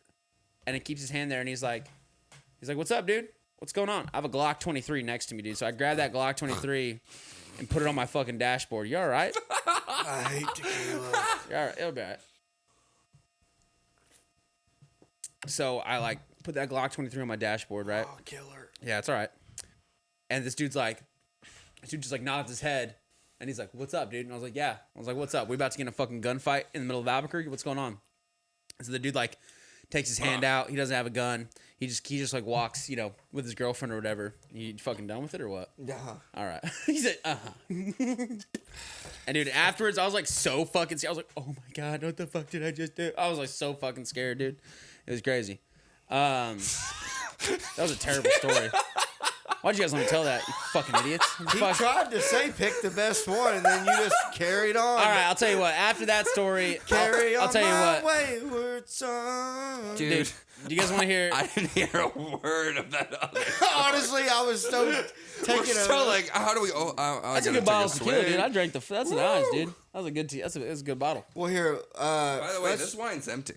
Gay. So I'm sorry, you can't. Oh, you drank that whole thing? Yay! Man, dude, Good job. you're loosey goosey All right, right let's now. do plugs. Just like my. We'll do plugs. Let's do plugs. Hey, So by the way, this where episode is will be out in 2 weeks. 2 weeks. God Where's damn. the segue sound? I don't even know what that one is. All right, well, let's time for plugs. I think it's magic. I think it's like. Yeah, there we go. There you go, dude. That's not bad. We're coming up on our time. We're coming up on our time. Yeah, we're an hour over, dude. What the fuck? Everybody had to take a piss. They're never gonna air this. So this would be whatever 2 weeks from today would be the dates that you could plug. Yeah, let me check them out real quick. 2 weeks, right? I'm so bad with Yeah, this. 'cause Nat's so next there's week. 1, 2. Is that Nat Rogocheski? Yes, sir. Yep. Rogobreski? Yep. So listen, I don't have anything The booked. Bear Jew. Das bad Jew. I don't have anything coming up the next 2 weeks. I have stuff coming up, but people would miss it. But like, I guess the only thing I really have coming up right now is I'll be here in Austin, Texas at Cap City, March 31st, April 1st for Josh Wolf. Sick. And then I'll be in Oklahoma City, April the 7th with Uncle Laser, Dean Stanfield, Kyle Dowdy, all those At guys. Bricktown? No, it's a private show at the Rodeo Cinema there in Albuquerque, and they're in fucking Albuquerque. They're in Oklahoma City, and then I guess the night after that we're gonna try to be at Hyenas in Dallas. So those are the only ones I got plugged right now. Is that the Fort Worth one?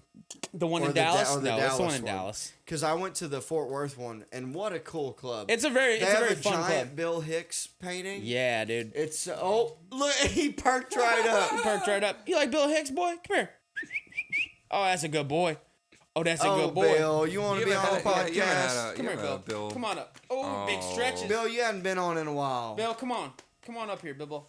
Come on. Oh, yeah, let me just... Well, yeah. If he's not into it, don't force push. it. I don't know if you know that he bit our friend in the face. I'm over here like, come here, Bill.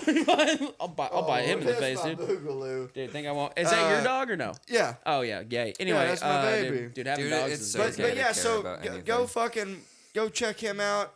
Yeah, and Fucking then it if you're around. yeah, and then just Maverick McWilliams on all the social medias, fucking TikTok, Instagram, Hey, Facebook. do you have all a that. podcast? Oh, wait, I do have a podcast with Liz Splat. It's called Over the Top. Look on my Facebook page or my Instagram page or in Liz's Instagram page. We're gonna be posting clips soon of it. We haven't dropped anything yet, but You're just backlogging. yeah, we're episodes? backlogging and then we're just posting clips right now. But yeah, it's called Over the Top because we're both fucking two crazy fucking people. Yeah. Hell yeah! It's I love. great. By the way, we need to get Liz on. She's Yeah, great. dude. Oh, dude, For Lizzo's sure. the fucking best, dude. She's okay. That's another thing. If you guys haven't seen Liz Splat, she's the white Lizzo on Instagram. She's the shit. Go see She her. opened for Rogan. Yeah, she's open for Rogan. She does shows with Hinchcliffe all the time. She's a bad motherfucker. Go check very her out. funny comedian. I actually went with her and did Liz Splat and Friends at Addison Improv. Oh no shit. Yeah. That's rad as hell. Yeah, she's the Yeah. fucking best, dude. I love Liz. Very great Shout out person. Liz. Shout out. You want to do yours? Guys, check out Absurd Junk on YouTube. It's the producer of this podcast as well as some other great ones. Also, are you on Spotify with your podcast with Liz? Yeah, we'll be on Spotify. Well, check out the Austin podcast Austin playlist of comedy podcasts. Wow. It's a list of all the weekly updated podcasts of Austin. that's awesome. You should be on it. That's cool. You did that. Yeah, for it's sure, great. dude. I'll Just check it trying out. something to And, get all eyes on our stuff. And also, you know? if you so please like and like, share, and subscribe. I to, just plugged all that while it was on your face. So, Hey, go check it out. one more time. Hey, go check it out. Absurd Junk. Hey, go say check. what he said to say. Oh my god, dude. Go Hey, check out Absurd. go check out Absurd Junk on fucking Spotify or whatever. YouTube. On YouTube or whatever. And then the Austin podcast playlist. Oh yeah, is go on check out the Spotify. Austin podcast. Let me try. Let me really sell this thing.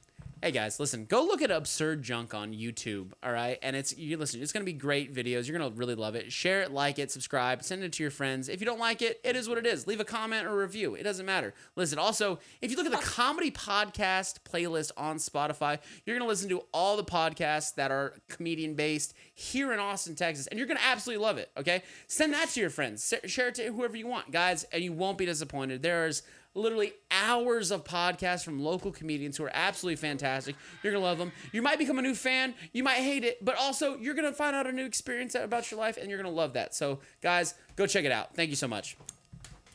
His podcast. That was a very good plug. If that's your That was a intro. very Holy good shit, plug. Thank you so dude. much. Yeah, I appreciate it. Yeah, thanks so much. Damn, we're gonna Oh, bring him man. on for every you single might wanna comedian's hit plug. That bowl and blow it over here. I just farted. What are you doing, Mason? Having, doing, dude? having a good time. That's Mason, it, what are buddy. your plugs? So please like, share, and subscribe to the YouTube channel. Mason Smith's. Is it on me? Yeah. Mason Smith's High Noon podcast. Please like and subscribe, share. And we just got to 100 subscribers. We fucking did it! We did it! Fuck yeah. So please, let's keep that going up. Yeah, but also follow me on Instagram at Mason Smith Comedian, and I got a couple shows to plug. March 22nd, I'll be at Kingdom for a Throne Room show. Hell yeah. And I'll also be at East Austin Comedy Club on same night, March 22nd. And then I'll be March 31st, Alamo Draft House with Nat Rogachevsky and Chris Tan. And then big one, can't ask you again, so excited. June 24th, if you're in Boston, please get tickets. Come out. I'm going to be opening for my best friend, Andrew Vickers. Do it. At the legendary Nick's Comedy Stop. Oh, my God. Go buy your tickets. Please come out. Dude, that's fantastic. Yeah, Congratulations. It's going to be great. It's more of a congratulations to him. I mean, he's been working really hard, and I'm so excited to get to be a part of it. That's awesome, man. Hell yeah. Please come out to that. Yeah, guys, go check it out. So, if you want to do all his plugs over again, just yeah, I mean, all I know is Nick's Comedy Stop. That's all I was listening to. Yeah. But Maverick, thank you for coming on. Dude. Hey, thanks for having me. It was a lot of fun, dude. I'd love to be back whenever you guys want me. Oh, we'll definitely get you those back on. Those 4 other stories. We'll get you back on with. He left me hanging. Dude, what are you doing? Sorry. Man? Get you back on with when you can have Nick. Don't worry, it wasn't on camera. Absolutely, man. It'll be a lot of fun. So Nick Corey, thanks for sitting in as the co-host. I hope I did okay. No, you did great, man. It was awesome, dude. Thanks, brother. It was a ton of Seamless, fun. if anything. Yeah. Yeah. So great. Fuck yeah. Thank you for listening. All right. Bye, queers. Oh, you gotta listen. Howdy, partner. Oh, you don't have to. No, but you gotta hear it. I mean, It's just the outro. Mason Smith. good. All right. Make sure you like, that's share, the and subscribe on all The platforms. episode. We'll That see was you great. next That week was on the fucking Dusty a lot of Trail fun. for more hijinks and fun. It was good. No, that was really good. That was very fun. Yeah, it was a great time. Don't hit stop yet. I'm not gonna. Yeah, okay. I don't see any other recording stuff, so there should be no sound. I don't know what's happening those other times.